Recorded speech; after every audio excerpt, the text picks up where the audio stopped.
사실 외로움이 나쁜 게 아니에요. 사람들 사이 어딘가 계속 누군가 노출되어 있다는 게 되게 피곤한 일입니다. 그래서 사무실에 이렇게 다 같이 앉아 있는 것도 되게 피곤한 거고요. 그럴 때 필요한 게 고독입니다. 즉 자발적 혼자 있기. 고독함이라는 걸 견딜 수 있는 사람이 흔들리지 않을 수 있는 거거든요. 그리고 가끔은 난 고독한 혼자 있는 시간을 가져야 해. 갖고 있어. 왜냐면 그게 나에게 필요해. 왜냐하면 누군가한테 계속 노출되어 있음으로 인해서 생기는 에너지 소모를 좀 줄여줘 라고 생각해 보자고요. 안녕하십니까. 정신과 전문의 하지연입니다. 불과 몇 달 전에 꾸준히 오래 지치지 않고란 책으로 하대님하고 한번 대담을 했었고요. 오늘은 또 다른 코너로 여러분들과 함께 만나게 돼서 반갑습니다. 오늘은 아무튼 명언이라는 또 얇은 책이 한 권 나와서 부끄럽지만 여러분들도 한번 만나러 왔습니다. 반갑습니다. 어떤 어른이 되면 좋을까라는 생각들을 좀 해요. 저 자신이 이제 50대 중반 넘어가고 있으니까 이런 경험을 했습니다. 제가 교수가 처음 됐을 때 우리 1년차 전공이었던 선생하고는 지금 우리 교수가 됐는데 저녁에 혼자 고생하니까 데리고 나가서 소주 한잔 하고 뭐 얘기하면 별의별 얘기를 다 했어요. 근데 한 5년 전부터 우리 회식을 해도 내 앞에 아무도 안 앉아요. 그리고 회진을 돌면 똑같은 걸 3월, 4월에, 5월엔 항상 1년차들이 실수를 합니다. 그럼 혼날 수밖에 없죠. 너무 무서워해요. 눈빛이 너무 얼어 있어요. 왜 그러지? 생각을 해보니까 20년 전에 그 1년차한테 나는 한 큰형 내지는 막내 삼촌 정도의 나이 차이였어. 한 10살 정도? 지금은 우리 아빠랑 나이가 비슷해. 뭐 이 거의 특히 여선생들 같은 경우에는 여자 전공의들한테는 거의 아빠 나이고 나보다 어린 아빠들도 있더라고요. 그러니까 나를 대하는 게 너무 달라지는 거죠. 그래서 저도 나를 조심하기 시작했어요. 큰 형이나 작은 막내 삼촌급으로 비슷한 나이라고 생각하는 데서 직장 생활을 하거나 사회 생활을 하면 그냥 서로 화내더라도 풀고 끝내고 해도 서로 상처가 되진 않을 수가 있는데 지금 여기서 이렇게 되면 너무 찍어 누르는 힘이 강해요. 언제부턴가 제가 또 그런 모임 자리에 가면 예전에 제가 제일 싫었던 건 이제 그만 좀 일어났으면 좋겠는데 선배가 또 더 마시자고 그러고 막 뭐 한 잔 더 가자고 집에 갈 수도 없고 막 그랬는데 이제 어느 순간부터 이제 일어납시다를 내가 하게 됐어요. 내가 도리어 사람들 눈치를 봐요. 또 어떨 땐 또 거꾸로 내가 너무 떠들고 있다는 생각을 할 때도 있어요. 나만 떠드나? 되게 조심하게 돼요. 그러니까 좋은 어른의 덕목은 그런 것들을 어떻게 마음을 가질까에 대한 생각을 갖고 있을 때 좋은 어른의 태도라는 이 챕터에 나와 있는데 일본의 한 작가가 일본에서 존경받는 어르신이라고 분들을 쭉 인터뷰하고 만들어낸 키워드가 좋은 어른의 태도 3가지를 찾았습니다. 험담하지 마라, 불평하지 마라, 기분 좋은 태도를 유지해라. 어느 순간 내가 발언권이 많으니까 나이가 들면 나도 그래 막 남욕하고 뭐 옛날에 이런 라떼를 하는 거죠. 해봤자 다 나한테 돌아옵니다. 그거 나가면 내 욕합니다. 근데 그것보다 제일 중요한 건 기분 좋은 상태를 유지한다예요. 왜냐하면 감정이라는 건 위에서 밑으로 흘러내려가는 거기 때문에 내가 기분이 안 좋으면 그 감정이 나와 함께한 내 밑에 사람들 훨씬 많아질 수밖에 없죠. 그 사람들은 흘러내려가고 그 사람은 또 그 다음 단계로 다음 단계로 흘러내려갈 수밖에 없습니다. 내가 만약에 20살짜리 막내야 그럼 나 혼자 기분 나빠도 돼요. 위로 올라갈 일은 정말 없어요. 뒤집어 엎지 않는 한은. 하지만 일상에서의 리듬들 안에 일상의 대화 안에서 맨 위가 기분이 나쁘면 마치 할머니가 기분이 나쁘면 엄마가 혼냈을 엄마는 형한테 형은 동생한테 이렇게 내려가는 것 같은 일들이 우리 삶 속에서 벌어지게 됩니다. 그럴 때 우리에게 필요한 거는 내가 이 모임에서 이 근처에서 내가 어른이다 하면 약간 의도적으로 나의 지금 기분보다 조금 더 높이자. 내가 100이어야 된다면 120? 우리 준비하고 나가는 거죠. 그래야지 겨우 100. 근데 내가 80인데 80인 채로 나가면 바로 60으로 떨어지고 60으로 떨어지면 남한테 화내고 불평하고 험담하고 이거 여기 왜 이래 하고 짜증내고 이것만 늘어날 수밖에 없어요. 그렇기 때문에 조금 의도적으로 기분 좋은 상태를 유지하려고 좀 노력하는 게 저는 그게 그러면 좋아가 아니라 내가 있는 곳에서 약간 어른이다, 조금 선배다 하면 좀 의도적으로 그러려는 노력을 하는 게 그 사람의 의무여야 되지 않나 라고 생각을 합니다. 하물며 계속 제가 이런 얘기를 하고 있지만 저도 잘 못해요.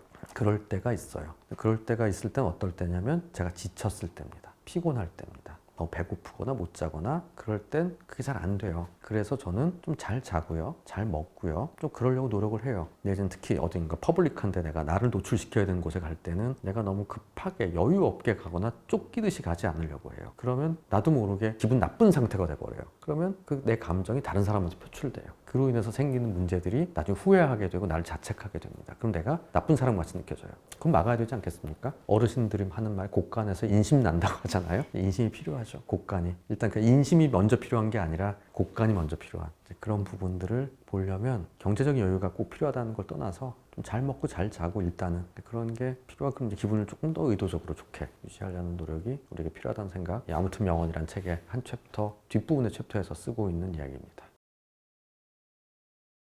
마크 트웨인이 이런 얘기를 했습니다. 분노는 염산과 같다. 강력하지만 자칫 그 염산을 담고 있는 그릇을 녹여버릴 수도 있기 때문이다 라는 말인데요. 이건 그냥 우리 몸으로 생각하면 분노는 위산과 같다고 생각해봐도 되죠. 화나면 위산 뿜뿜뿜 나오니까. 그래서 음식을 녹이는 거지만 잘못하면 위궤양이 생기죠. 내 나라는 그릇을 녹여버리게 되니까. 저희 집 근처에 산책로가 있는데요. 강아지 산책하시러 온 분들이 참 많아요. 근데 큰 개가 가다가 동네에 이렇게 조그만 개가 놀고 있으면 얘는 호기심 많은 놈이라 큰 애가 막 쫓아가요. 그럼 작은 개가 막 짖습니다. 그럼 이제 서로 당황해하고 막 땡겨서 가지만, 자, 이때 작은 개가 막 짖는 게 화를 내는 건데, 표현하는 건데 싸워서 이기려고 하는 걸까요? 아니죠. 오지 마라는 거죠. 난 근처에 있고 싶지 않아, 그 얘기죠. 난 네가 싫어 하면서. 분노는요, 나를 지키는 기능이 있어요. 화내면 안 돼, 이건 아니에요. 화를 내야 될 땐 내는 게 맞습니다. 왜냐면 나를 지키는 기능이 있기 때문이죠. 그러니까 표현하는 방법이 적절하냐 아니냐의 문제죠. 화가 난다고 묻지마 폭행으로 때리고 다음에 그 대상이 아닌 다른 데 가서 분풀이하고, 이게 문제인 거죠. 화가 올라오는 걸 억지로 억누르기만 하면 흔히 옛날식 말로 화병이 생기는 거죠. 나를 녹이니까 안으로. 우울증이라는 거를 프로이드는 이렇게 얘기했습니다. 내면을 향한 공격성이다. 그 공격성이 밖으로 표출되면 그 밖으로 막 남 욕하고 다니는 사람 절대 우울증 안 와요. 맨날 남 욕하고 다니니까. 근데 그게 내 문제일 수 있고 억울하고 자책감이 심하고, 그래서 자꾸 나를 향해 돌이키면 그게 우울증이라고 얘기하는 거예요. 정신분석적으로 그렇게 얘기하거든요. 그것도 분노의 방향이 어디로 가냐의 문제겠죠. 근데 이때 느끼는 건 분노를 바로 느끼자마자 팍 하고 뱉어내는 그런 게 아니라 둘을 분리하는 게 먼저입니다. 내가 느끼는 감정을 볼 줄 아는 거고요. 어떤 수위로 어떻게 적절히 표현할까를 분리해도 돼요. 근데 그게 잘 안 되는 이유는 우리의 생존 본능 때문입니다. 왜냐하면 아까 분노는 날 지키는 게 있다고 그랬잖아요. 그러니까 빠르면 빠를수록 좋다고 생각해요, 반응이. 빠르면 팍 해서 어떻게 싸우든지 물든지 도망가든지 해야 되는데, 우리 인간의 삶은 굳이 그럴 필요는 없겠죠. 그러니까 일단 분노가 느껴지고 뭐가 끓어오르는데 하면 일단 이게 뭐지? 어디서 온 거지? 왜 왔지? 어느 정도지? 생각하는 시간을 가져도 절대 늦지 않다. 그 다음에 내가 어떻게 대응하면 될까를 생각한 다음에, 그렇게 하면요, 실은요, 한 80% 정도는 그냥 사라져 버려요. 굳이 뭐 이렇게 할 때가 더 많아요, 저는. 그러니까 가끔 우리 이럴 때 있지 않습니까? 그 자기 전에 이메일 확인하는 거 했는데 폭탄 날라올 때가 있죠. 이거 어떻게 대응하지? 막 분노가 생겨가지고 쫙 나도 글 쓰게 돼요. 근데 그걸 임시 저장하고 봐야만 되는데, 전사 메일 뭐 이런 거 돌리면 이제 그 다음날 뒤집어지는 거죠. 아침에 보면 뭐 그냥 이렇게 돼요. 그냥 가서 만나서 얘기하지 뭐. 그래도 되는 일들인 경우가 있습니다. 예를 들면 저도 이렇게 진료실에서 이렇게 보다 보면 밑도 끝도 없는 요구를 하시는 분들이 있어요. 아니, 밑도 끝도 없는 얘기들을 막 뭐 하나도 안 좋아졌다, 너는 뭐냐 막 이렇게 얘기하면 나도 자존심 상하고 화가 나고 기분 나쁘죠? 그럼 나도 저 사람이랑 싸워? 만약에 나도 내 감정 표현을 하고 하면 그 기억이 오래 남게 돼요. 그럼 그 일이 잊혀지는 일이 아니라 나에게 하나의 경험적 사건이 됩니다. 근데 그냥 그날 하루 기분 나빴는데 네 하고 그냥 무심하게 정리하고 보내드렸어요. 그냥 저녁 끝날 때도 좀 시간이 기억에 남아. 지금 제가 바로 어제 진료를 보고 왔는데 그냥 작은 그런 분이 한 분이 있었거든요. 근데 디테일한 얘기를 하려고 생각했는데 제가 하지 말아야지 그 얘기가 아니라 기억이 지금 안 나요. 뭔 하나 있었는데 생각이 나는데 이상하게 기억이 안 나는 거예요. 지금 나를 뭔가 긁고 간 사람이 한 명 있었어요, 어제. 근데 기억이 안 나. 그러니까 그 얘기는 이따 저녁 때가 되면 내 몸에서 사라져 버릴 거예요. 상당히 어제 기분 나빴거든요. 근데 그게 지금 이 정도로 디테일이 기억이 안 난다면 아마 오늘 저녁엔 내 머릿속에 사라져 버린 일이 되고 말 겁니다. 근데 만약에 나도 반응을 했어요. 화를 냈어. 그래서 제대로 싸웠어. 그리고 뭐 민원이 들어가. 그랬더니 그리고 나도 뭔가를 막 써서 남겨야 돼. 어딘가에 계속 가서 얘기를 해야 돼. 그러다 난 집에 가서 저녁에 맥주 한잔 하면서 와이프랑 막 뭐 이런 게 다 있냐 막 이런 얘기를 해. 그러고 나면 일주일이 지나 열흘이 지나 그 사건 남을 거예요, 나한테. 두고두고 남는 사건이 돼요. 제가 이 책에서 쓴 이야기 중에 하나가 제가 약자일 때 교수가 되기 전에 전문의로 지내면서 교수가 되고 싶었던 시기예요. 저랑 같이 연구하던 다른 교수님이 저랑 연구 끝나고서 회의하고 밥 먹으면서 너 누구한테 잘못한 거 있니? 이러는 거예요. 그래서 왜요? 그랬더니 야, 네 욕을 그렇게 하고 다닌다? 기억이 안 나. 뭐죠? 그러고서 난 다음날 한 이틀 있다 깨달았어. 그 사람과 저 사이에 어떤 악연이 있었는지. 한 3, 4년 전쯤에 그거보다 훨씬 전에 뭔가에서 우리가 부딪힌 적이 있어요. 저는 저대로 억울했고요. 그분대로 하극상이라고 생각했을 겁니다. 근데 저는 잊어버렸어요. 나중에 돌이켜보니까 되게 생생해. 근데 그분은 두고두고 너무 자존심이 상하니까 내 욕을 막 하고 다녔나 봐요. 근데 그 다음에 생각해보니까 막 주마등 같이 있었던 일이 생각이 나. 같은 교실이니까 이제 우리가 송년 모임 이런 걸 하지 않습니까? 저도 이제 동문회라고 갔어요. 근데 마침 그분이 제 앞자리에 앉았어. 그래서 사이다를 먹으려고 제 자리 앞에 따서 드렸더니 야, 네가 이런 것도 아니? 그러는 거예요. 진짜 뒤끝 아닙니까? 그래서 이상하다 라고 생각을 하고 좀 10분 있다 딴 데 가서 친구들도 만나고 선배들 술을 마셨는데 이게 이런 식으로 사건이 되는 거죠. 감정이 오고 가고 나고 이게 이 일이 1년 전 얘기가 아니에요. 27년, 25년 전, 23년 전 사건이에요. 근데 전 지금 생생해요. 그러니까 왜냐하면 그게 서로의 분노가 자존심과 감정이 오고 가고 다른 사람을 통해서 듣고 내겐 생생한 사건의 하나의 쇼츠가 만들어진 거죠. 박제화된 거죠. 그러니까 그런 것들이 쌓여나가게 될 일이 생겨요. 분노를 표현하게 잘못 표현하면 내지는 감정적인 공격으로 받아들이게 되면 실은 그냥 뭐 어쩌라고 이러고 넘어가도 될 일이었어요. 근데 지금 그런 일이 줄어들었으면 좋겠다는 거죠. 여러분들한테 그 분노를 잘못 표현하지 않아서. 저는 그분하고 어떻게 지내면 지금 거의 만날 일이 없는 사이라서요. 어쩌다 한번 큰 모임 이런 데서 큰 학술 대회나 큰 뭐 공공장소에서 만나면 인사하고 지내는 사이. 왜냐면 그분이 나를 어떻게 위해를 할 수 없으니까. 하지만 아주 처음에 내 욕을 하고 다닐 땐 저도 스테이투스가 굉장히 불안정할 때니까 우리 모두 그 얘기는 알죠. 내가 너를 안고 갈 수는 없지만 너 하나 밀어낼 수는 있어. 사회생활에서 누구나 그 얘기는 다 합니다. 태클은 걸 수 있거든요. 왜냐하면 10가지 좋은 점이 있지만 한 가지 나쁜 거 있는 사람하고 10가지 좋은 점만 있는 사람하면 10가지 좋은 점만 있는 사람 뽑고 싶지. 그게 사회생활이니까. 그럼 저는 그건 당연히 그렇다고 생각해요. 저는 그래서 제 제자들하고나 제 주변의 후배들한테 정 만들지 말라는 말 하거든요. 저도 어딘가 내 적이 있을 거나 당연히 생각하고 내가 어디서 꼬꾸라지거나 문제가 되길 기다리고 있는 사람들 겁나 많을 거라 생각이 돼요. 그렇습니다. 이제 분노라는 거는 속은 시원할지 모르지만 자칫 나를 망가뜨릴 수도 있겠다라는 생각을 하고 그다음 두 번째로는 영원한 기억으로 박제화되지 않기 위해선 이왕이면 돌이켜보면 별거 아닌 일들도 많아요. 그런 생각 해보시면 좋겠습니다. 외로움과 우울과 고독을 좀 구별을 할 필요가 있어요. 혼자 있으면 똑같은데요. 감옥에 갇히는 건 너무 괴로운 일이죠. 감옥에서 최고의 형벌은 뭐죠? 독방에 갇히는 거죠. 그리고 옛날 그리스에서 최고의 형벌은 추방하는 거죠. 커뮤니티에서 너 나가.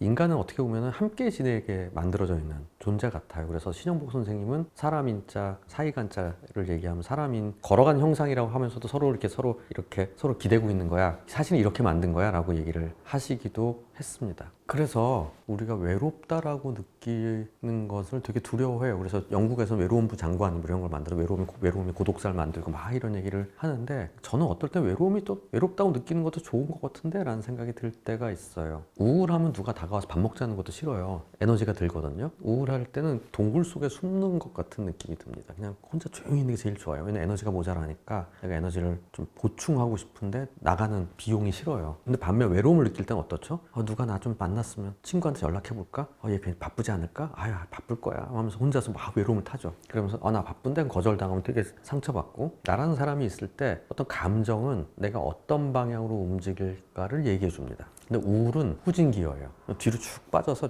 나 좀 혼자 있고 싶어 이런 느낌이고요. 그러니까 더욱더 혼자 있고 싶어지는 거고 외로움은 전진기어입니다. 외롭다고 느끼고 있을 때 오랜만에 친구가 갑자기 띡 연락 왔어. 그럼 만날까? 내지는 친구들 있는 카톡방에 오늘 저녁 시간 있는 사람 내가 처음 얘기해 본다든지 이런 행동을 하게 합니다. 그런 면에서는 외롭다라고 느끼는 감정을 두려워하실 필요 없어요. 누군가랑 함께 하고 싶다라는 내 본능적인 욕망이 살아있는 거니까. 왜냐면 제가 꾸준히 보던 세칭 은둔형 외톨이인 친구가 있는데 7년 봤다. 7년, 8년 거의 요즘도 가끔 와요. 근데 어느 날 이 친구가 사람한테 질렸다면서 자기 집에만 지내는 친구거든요. 근데 저를 만나러 왔어요. 그래서 이런저런 얘기합니다. 특별히 어느 이상 단계를 좋아하지는 않지만 어느 날 선생님 외로워요 이러는 거예요.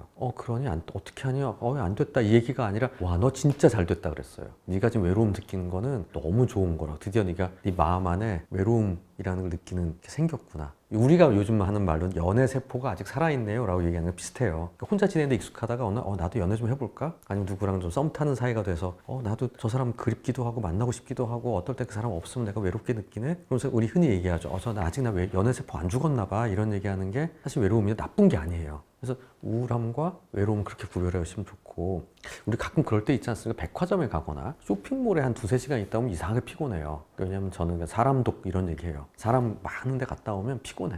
즉 인간관계 가랑비에 옷 젖어요. 사람들 사이 어딘가 누군가 계속 누군가 노출되어 있다는 게 되게 피곤한 일입니다. 그래서 사무실에 이렇게 다 같이 앉아있는 것도 되게 피곤한 거고요. 인간관계도 디톡스가 좀 필요해요. 그럴 때 필요한 게 고독입니다. 즉 자발적 혼자 있기라고 좀 말씀드려요. 즉 고독함이라는 걸 견딜 수 있는 사람이 흔들리지 않을 수 있는 거거든요. 그리고 가끔은 좀 혼자 있는 시간을 외롭다 우울하다 이렇게 정의하지 말고 난 고독한 혼자 있는 시간을 가져야 해, 갖고 있어. 왜냐면 그게 나에게 필요해. 왜냐하면 누군가한테 계속 노출되어 있음으로 인해서 생기는 에너지 소모를 좀 줄여줘 라고 생각해 보자고요. 그러면 곧 있어 보이게 됩니다. 제가 좋아하는 프로그램 중 하나가 EBS에서 하는 집이라는 거 되게 프로그램 좋아해요. 그러니까 사람들이 집 짓는 얘기들 이렇게 나오는데 노부부가 나왔어요. 노부부가 나와가지고 자기들 조그만 집 전원주택 지은 얘기를 아침에 보고 왔는데 둘이 하루 종일 같이 은퇴해서 지내고 나니까 혼자 있을 공간이 필요하더라고요. 분리된 공간이 필요하더라고요. 너무 잘한 것 같아 이런 얘기를 하시는 걸 봤어요.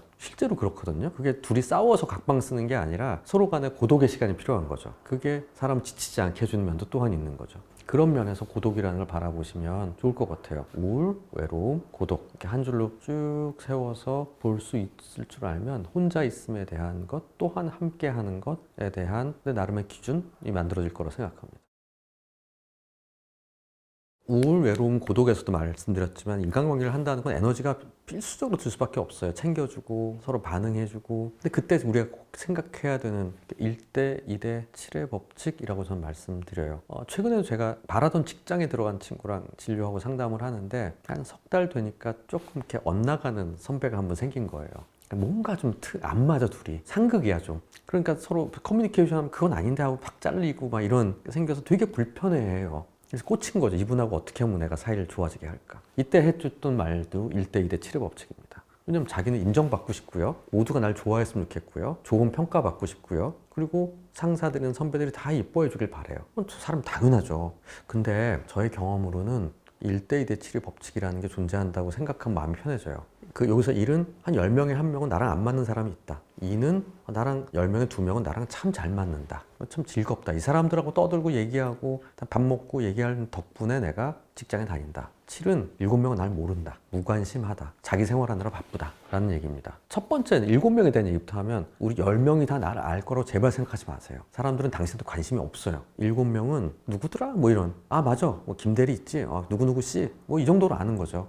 나만 바라보고 있고 이러지 않아요. 그러면 되게 인생이 편해져요. 그냥 좀 막 다녀도 돼. 너무 무리하지 않고. 근데 대신 너무 튀지만 않으면 돼. 그래서 누구더라? 그래 뭐 막 이상한 애라고 생각하지 않고 그냥 그런 애가 있지. 근데 그럴 때 잘 인사하고 친절하게 대하면 돼요. 그러면 그래 뭐 괜찮던데? 뭐 이 정도만 있으면 돼. 그럼 서로가 에너지를 안 쓰는 거죠. 막 너무 막 잘하려고 하면 더 눈에 띄어요 그런 게. 그다음에 1명, 10명 중에 이 1명하고 한 명 마음을 돌려서 나를 좋아지게 하는데 에너지를 많이 쓰지 마세요. 그냥 나랑 안 맞는 거예요. 나는 짜장면, 그럼 이 사람 스파게티. 나는 순두부, 이 사람 설렁탕. 이런 사람 있잖아요. 살다 보면. 나는 이거 좋아하는데 난 이거 싫어. 모든 취향이 좀 안 맞는 사람들이 있어요. 근데 조직 입장에서는 모두가 같은 취향이면 좋지 않거든요. 그렇기 때문에 그런 사람이 섞여 있을 수밖에 없는 거죠. 공격수가 있으면 수비수가 있고 영업을 하는 사람이 있으면 좀 관리하는 사람이 있고 하듯이 서로는 자기 입장에서 좀 어긋날 수밖에 없는 성향을 가지고 있다는 걸 인정하는 겁니다. 그럼 이 사람들아, 이분하고는 네가 나 안 건드리면 나도 안 건드릴게 정도라고 지내자고요.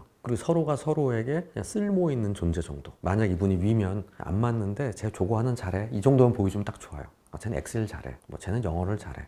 나머지 나랑 안 맞는데 요거 하나 뭐. 그럼 이제 나를 해치진 않아. 얘는 천하에 쓸모없는데 나랑 맞지도 않아. 그럼 이제 쓸모가 없는 인간이 되니까 얘를 내치게 되는데 나한테 없는 걸 또 갖고 있다면 더욱더. 그러면 이제 그 정도로 잘 지낼 수 있어요. 그 정도로 하고 그냥 정리하자고요. 그리고 2명하고 재밌게 지내면 돼요. 이 얘기가 또 왜 중요하냐면 우리가 조직 생활 한 5년, 10년 하다 보면 한 번은 나의 의도와 상관없이 좀 또랑에 빠질 때가 있습니다. 그렇죠. 공경에 빠질 때가 있어요. 그때 지금까지 요 포션대로 움직인 게 빛을 발합니다. 첫 번째, 나를 좀 별로 좋지 않게 하던 분이 날 공격해요. 거 봐라. 내 이럴 줄 알았어. 하면서 쫙. 이때 이 2명이 나를 적극적으로 방어해 줍니다. 에이 이번엔 실수였죠. 매번 그러는 것도 아니고 그냥 잘 지냈잖아요 하면서 좀 방어해줘요.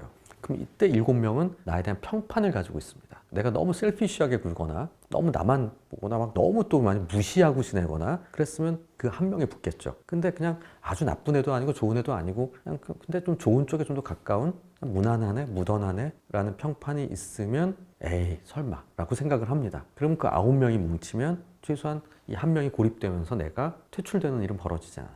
나락으로 가지는 않게 돼요. 그 정도 선으로 내 에너지를 분배한다면 그 정도가 조직에서 할 수 있는 내 인간관계에 베스트라는 생각이 들어요. 근데 성향에 따라서는 인간관계가 너무 중요한 분들이 있더라고요. 모두와 좀 잘 지내는 게 중요하고요. 조금 더 한 명 거슬리는 사람이 있으면 너무너무 괴롭고요. 그런 분들한테는 참 잘 안 맞는 얘기일지 모르겠지만 이때 에너지 분배의 입장에서 보자고요. 저는 대인관계에서 느끼는 감정 소모는 업무보다 앞에 있을 수는 없다. 물론 그것도 잘하는 사람이 필요하지만 그거는 못하도록 일단 일은 잘해야 되지 않을까? 라는 생각을 들이면서 일에 집중하시고 관계에 대한 걸 조금 뒤로 후순위로 미루는 게 나를 위해서 필요한 부분이고 에너지는 1대1의 치료 법칙에 따라서 움직이라는 말씀을 드리게 되는 거죠.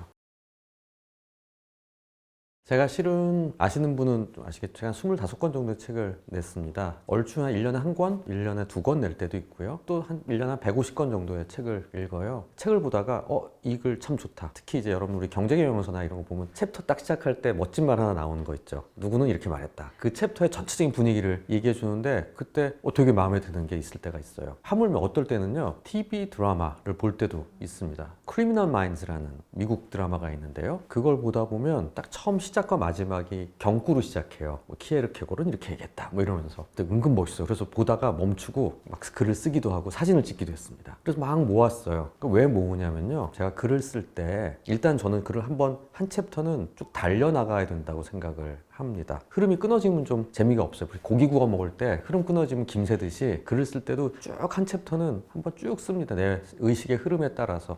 이게 팩트가 틀릴 때도 있고 조금 밍밍할 때도 있지만 일단 커다란 뼈대는 만들고요. 그 다음에 뭔가를 좀 정리하고 줄이기도 하고 뭔가 숫자 같은 걸 확인하기도 하고 하면서 맨 마지막에 하는 게 제 명언 창고를 엽니다. 명언 창고를 열어서 맨 마지막에 마무리를 지을 때도 쓰기도 하고요. 중간에 한번 호흡에 탁 흐름을 줄거나 아니면 앞부분의 도입부에 누구는 이렇게 얘기했다 라고 시작할 때도 있습니다. 마치 저는 그걸 뭐라고 말씀드리냐면요. 요리사가 요리를 일단 다 끝낸 다음에 플레이팅 하는 기분, 플레이팅을 잘 이쁘게 한 다음에 맨 위에 홍고추를 한두 개 올린다든지 고수를 뿌린다든지 아니면 소스를 살짝 옆에 바르는 것 같은, 그러고 나면 확실히 약간 밋밋하던 글에 색깔이 딱 붙고요. 다음에 포인트가 들어가는 느낌이 들거든요. 그러면서 완성도가 올라갑니다. 그러다 보면 저도 모르게 언젠간 쓰겠지 하는 마음으로 글들을 하나하나 모았습니다. 그래서 모으다 보니 한 1000개 가까운 글들이 생겼고요. 그걸 중심으로 책을 좀 써봐야 되겠다라는 생각으로 이번 책을, 아무튼 시리즈라는 거는 한 70권 가까이 나온 작은 이야기들이, 소재들을 모아놓은 문고본인데요. 그래서 가볍게 읽을 수 있는 책으로 가볍게 또 써봤습니다. 어떨 때는 문구가 키워드가 될 때도 있고요. 또 어떨 때는 맨 마지막에 가장 어울리는 게 잘 있어야 될 텐데 하면서 막 창고를 뒤지듯이 창고를 뒤져서 그 중에 어울리는 걸 집어넣기도 합니다. 그래서 이렇게 다양한 종류의 문장들을 쭉 갖고 있는 거죠. 그게 어떨 땐 우리가 익히 알고 있는 것들도 있고요. 또 어떤 것들은 제가 신문이나 뉴스나 이런 데 보면 인터뷰에서 괜찮다?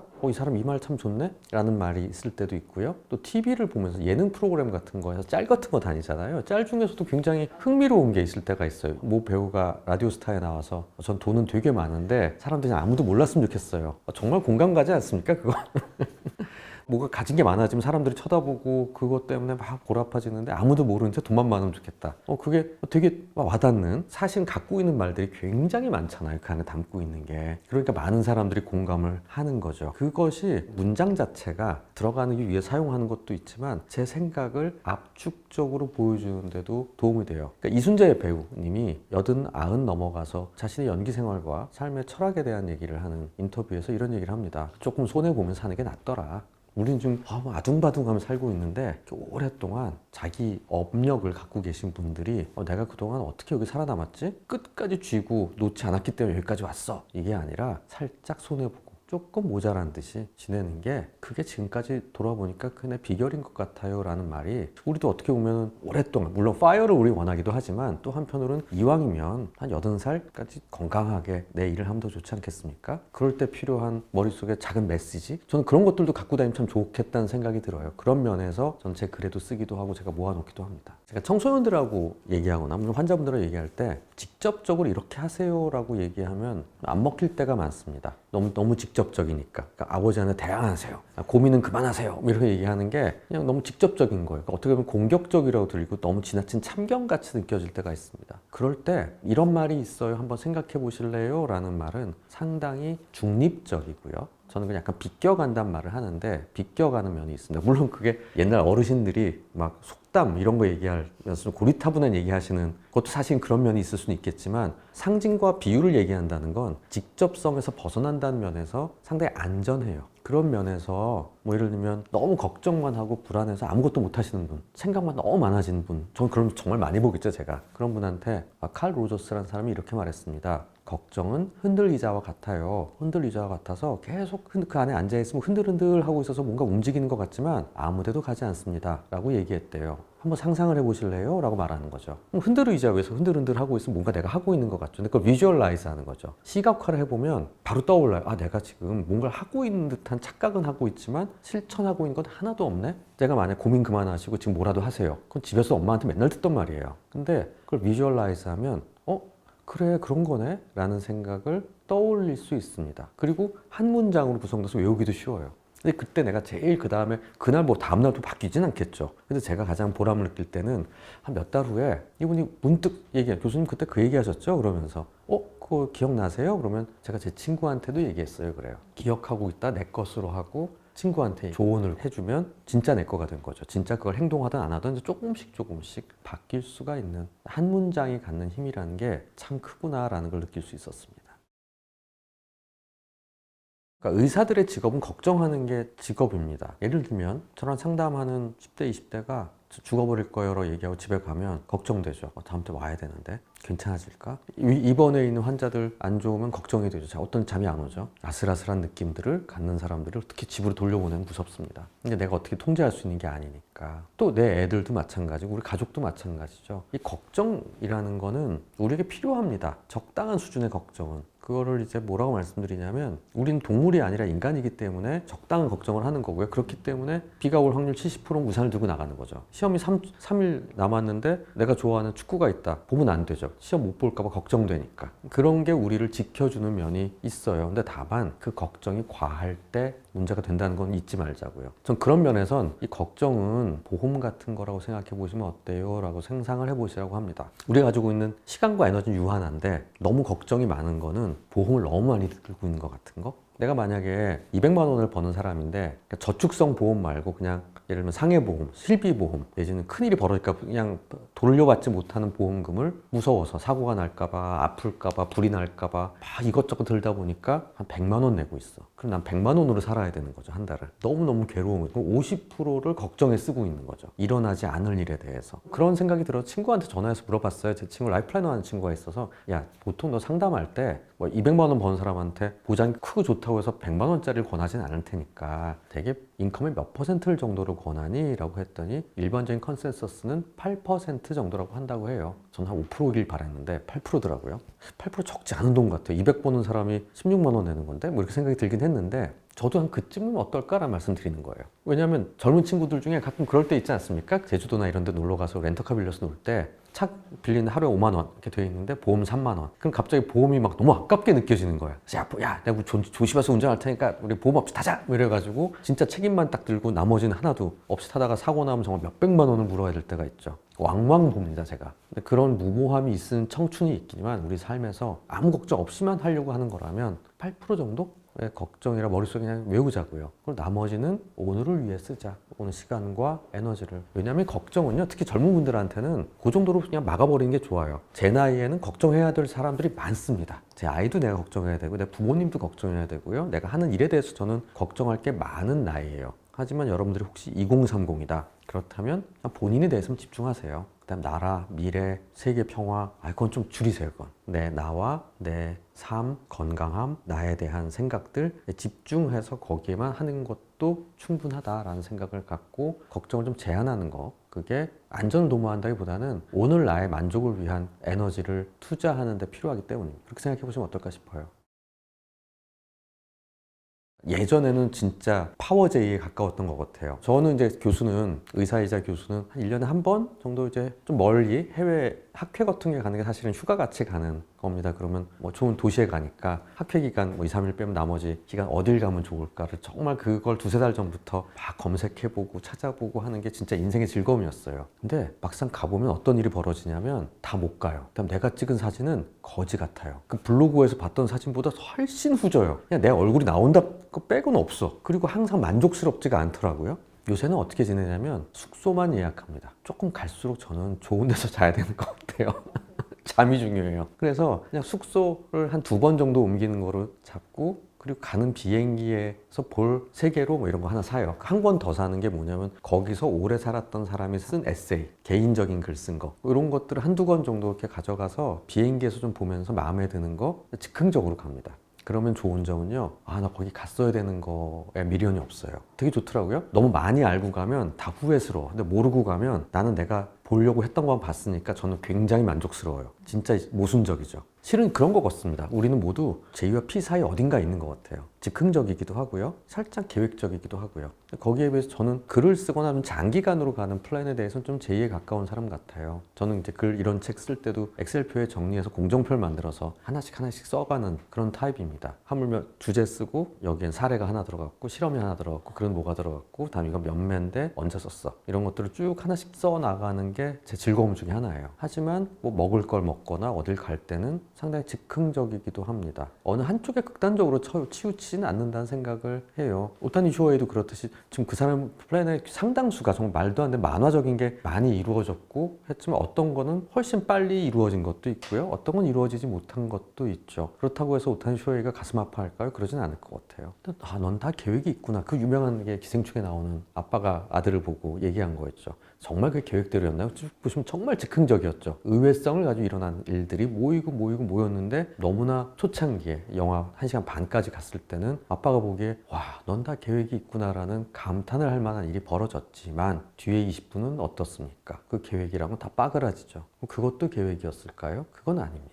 저는 방향성 정도로 가지고요, 단기간의 계획을 가지고 그것들을 추구하되 우리 느낌, 전 영어에서는 겉필링이라고 얘기하거든요. 그것이 이제 GUT, 이 배에서 오는 얘기라는 거예요. 뭔가 느낌이 싸해, 우리 얘기하는 그 겉필링이라는 것을 또 의지하고 따라가 주는 게 적당히 맞는 게 아닌가라는 생각이 들어요. 내 계획대로는 하고 있죠. 계획이니까 해야지 라고 하면서 그 겉필링, 뭔가 느낌이 싸한 거를 미뤘다가 내지는 그걸 무시했다가 아마 낭패를 볼 경험이 있는 분들이 꽤 있을 테니까요. 저는 그렇게 좀 둘을 참 밸런싱을 해가면 지내면 좋지 않을까 하는 생각을 해봅니다.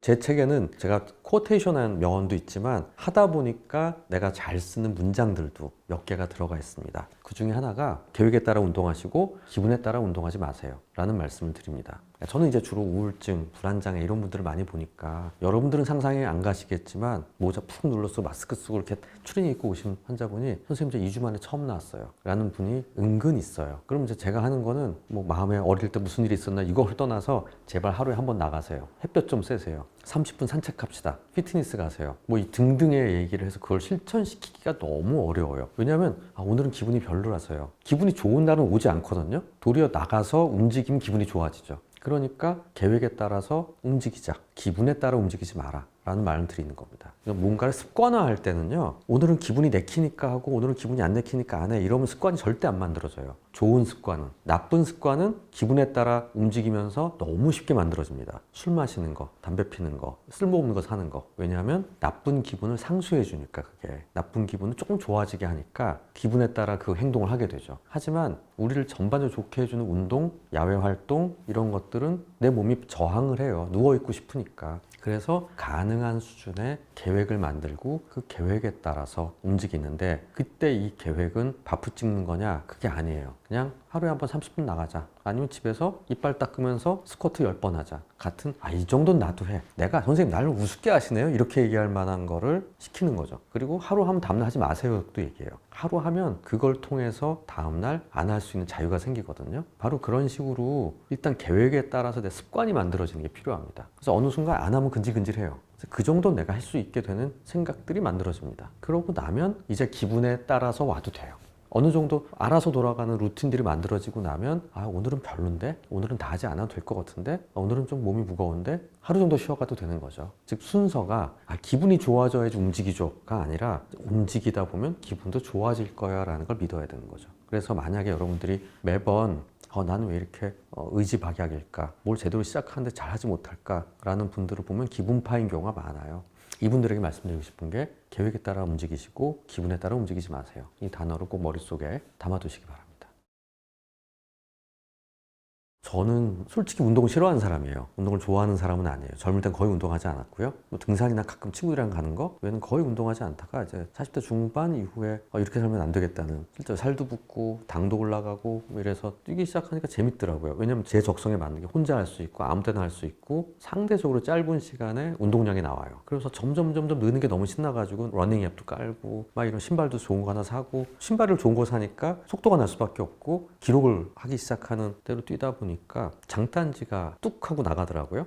그래서 4km 뛰어갔다 4km 걸어온 적도 있고, 그래서 한 2주 쉬고 또 뛰었더니 이번에 발바닥이 아프더라고요. 족저근박염이 와서 또 쉬고, 그 다음에 이번에는 또 골반이 또 아프더라고요. 재활학교 가서 CT도 찍었어요. 동료 교수한테 물어봤더니 원래 근력이 약해서 그렇다 1번, 스트레칭 좀 열심히 해라. 결국 지금은 도리어 한 10km 뛰어도 괜찮아요. 왜냐하면 근력이 좀 늘었어요. 근력 운동 같이 하고 있기 때문에 그 스트레칭은 앞뒤에 열심히 하고, 그 다음에 내가 내 몸을 좀 알게 된 거죠. 그래서 무리해도 되는 날, 괜찮은 날을 알게 돼서 달리기를 지속적으로 하다 보니까 환자분들한테도 많이 권하고, 저 자신도 뭘 요즘 좋아하세요? 그럼 뛰는 거 좋아해요 라고 얘기를 합니다. 하지만 이런 얘기를 하게 되면 이제 이런 류의 여러 가지 명사들이나 유명인 분들, 또 정신과에서 쓴 책들도 좀 있고요. 무라카미 하루키도 있고요. 대부분 해플 나가든지 뭐 해서 막 무슨 춘마를 나갔다 동아 마라톤 나갔다 하지만 저는 한 번도 그런 데 못 가봤어요. 그런 의욕이 좀 잘 안 생겨요. 그것보다 그냥 가까운 데 내지는 가끔 차 몰고 조금 먼데 가서 5km, 10km 뛰는 거 정도가 내 몸에 맞는 것 같아요. 왜냐면 같이 뛰면 저는 분명히 무리할 사람이에요. 저는 지는 거 되게 싫어하는 사람이거든요. 전 저를 알아요. 그래서 전 러닝머신 가서 뛰는 것도 그렇게 좋아하진 않아요. 내 옆에 있는 사람이랑 속도에 따라 느껴지는 게 있어서, 그러니까 어떻게 보면 달리기라는 걸 통해서 저는 내 성격을 좀 더 잘 알게 됐다는 거, 그런 생각을 합니다. 만약에 이제 달리기와 관련된 좋아하시는 분들이 이제 책 뭐가 좋을까요 하면 전 무라카미 하루키 책을 제일 많이 권해요. 달리기를 통해서 내가 얘기하고 싶은 것들이 제일 좋은 책이라는 얘기를 드립니다. 물론 굉장히 많은 책들이 나와 있긴 한데요. 뛰면서 생각을 하는 거, 이게 나한테 무엇인가를 이해할 때는 무라카미 하루키 그 책을 보시는 게 저한테는 제일 좋았던 경험이라고 생각합니다.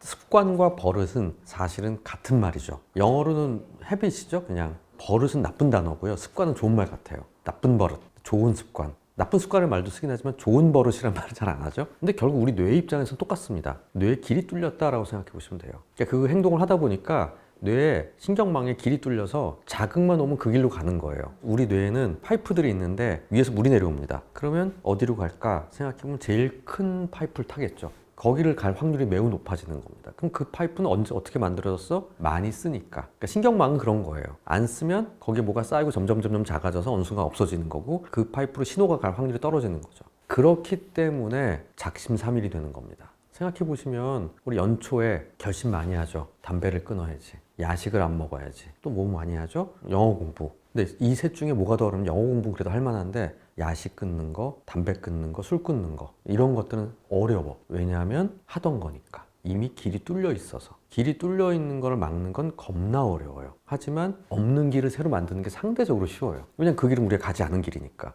자, 그렇다면 이렇게 생각해 보죠. 이미 그 길이 이만한 파이프가 계속 가고 있어요. 그걸 막 막는 거를 하느라고 너무 애를 쓰면 매번 실패하고 좌절할 수밖에 없겠죠. 그럼 그 노선 말고 경쟁사를 하나 만드는 거예요. 그래서 이쪽 경쟁사에 손님들이 몰리게 만들어. 원래 있던 나쁜 동네는 갈 사람도 줄어들겠죠. 그리고 얘가 메인이 돼요. 그러고 나면 얘가 점점 줄어서 사라지겠죠. 이걸 제 말로 하면 좋은 습관을 만들어 나쁜 습관을 없애라가 되는 거죠. 그러니까 나쁜 습관을 없애는 것 자체가 이만 목적을 가지면 생각보다 어렵지만, 그걸 대체할 만한 좋은 습관을 만들어서 나쁜 습관을 할 필요가 없게 만드는 거죠. 그럼 그게 조금 더 쉬워요. 그런 마음을 가지고 뭐 아침에 뒹굴뒹굴 나는 잠깐 한 번 더 자는 게 너무 좋아 그러면서 막 자책하는 사람이 일찍 일어나 일단 나와. 그리고 뭐 씻고 아니야, 모자 쓰고 뭐 하고 갈아입기 전에 일단 나와서 움직인 다음에 운동하러 가서 샤워를 하지 라고 생각하는 걸 바꾸는 거죠. 그러면 뒹굴뒹굴하고 씻기 싫어하다 12시 되던 사람이 일단 일어나면 먼저 고민하지 않고 운동하러 가. 운동 간단하게 하고 샤워는 거기서 해. 라고 나면 굳이 그걸 뒹구리에 대한 게 없어지게 되죠. 이런 식으로 좋은 습관을 만드는 걸 통해 나쁜 버릇을 없애는 방법을 한번 생각해 보시면 조금 더 나은 방법들을 보실 수 있습니다. 그러니까 습관과 관련된 부분들은 굉장히 많은 명언들이 있어요. 그 사람을 설명하는 거는 수많은 그 사람이 갖고 있는 습관들이다. 하물며 아리스토텔레스가 얘기를 합니다. 또 인간에게 있어서 나쁜 습관이 만들어지는 것을 막는 것만큼 현명한 일은 없다라고 얘기하는 이야기들도 있고요. 그런 것들을 이제 우리 벤자민 프랭클린 같은 사람이 얘기해요. 우리 프랭클린 플래너의 그 프랭클린입니다. 그 사람은 워낙 강박적으로 그게 생길까 무서워서 끝없이 조직화해서 플래닝을 하는 사람이었잖아요. 그렇게 열심히 사는 사람 입장에서 보더라도 나쁜 습관 한번 생기면 없애는 게 참 어렵다라고 얘기하는 거죠. 그런 부분에서 여러분들이 갖고 있는 나쁜 습관 한두 개에 대해서 너무 집착하지 마시고 내가 가지고 있는 좋은 습관이 뭘까 생각해 보시는 것도 좋겠습니다. 저는 어떤 일을 한번 시작하면 좀 오래 하는 편이에요. 그래서 더 시작을 못 해요. 왜냐하면 한번 시작하면 내가 오래 하는 사람이라는 걸 알기 때문에 시작하기 전에 좀 망설이긴 합니다. 근데 한번 시작하면 꾸준히 오래 하는 편인데, 그럼 그게 사람들 가끔 물어보는 왜 안 지치냐 이렇게 얘기하는데, 그럴 때 생각했는데 아무 감정 없이 해라, 열정 없이 해라, 너무 큰 기대 갖지 않고 해라 라는 말을 합니다. 이게 뭐냐면요, 우린 흔히 열정을 갖고 살아라, 최선을 다해라, 열과 성의를 다해라, 좋은데 그건 처음에 불 붙일 땐 필요해요. 당연히 호기심이 있어서 시작하는 건 그래야지 그게 맞죠. 근데 그거는 한번 팡 하고 움직이게 하는 그때 필요한 힘이고, 그 다음부터 쭉 가게 하는 힘을 계속 그 힘으로 하는 거는 그렇게 하면 오래 못해요. 그러니까 애를 쓰는 거는 힘을 빡 줄 때 하는 거지, 계속 힘을 주게 하면 오래 할 수가 없겠죠. 내가 어떻게 가든 그 관성의 힘으로 그 속도로, 그 정도 속도는 꾸준히 유지할 수 있게 해줘야지 힘을 덜 주고 갈 수 있으니까 오래 갈 수 있거든요. 역설적으로 그렇게 볼 수가 있죠. 그러니까 즉 처음에 힘을 빡 줬는데 움직이기 시작했어요. 그래서 조금 내가 갖고 있는 힘으로 밀고 나갑니다. 그때 계속 오르막이야, 예를 들면. 그런 일이 있고요. 살짝 내리막이라서 속도가 쫙 붙어. 그럴 수도 있겠죠. 그걸 저는 이렇게 생각해요. 재능의 차이다. 재능이 있는 일을 하면 조금 수월하게 힘이 쫙, 별로 힘들이지도 않고 이 수레가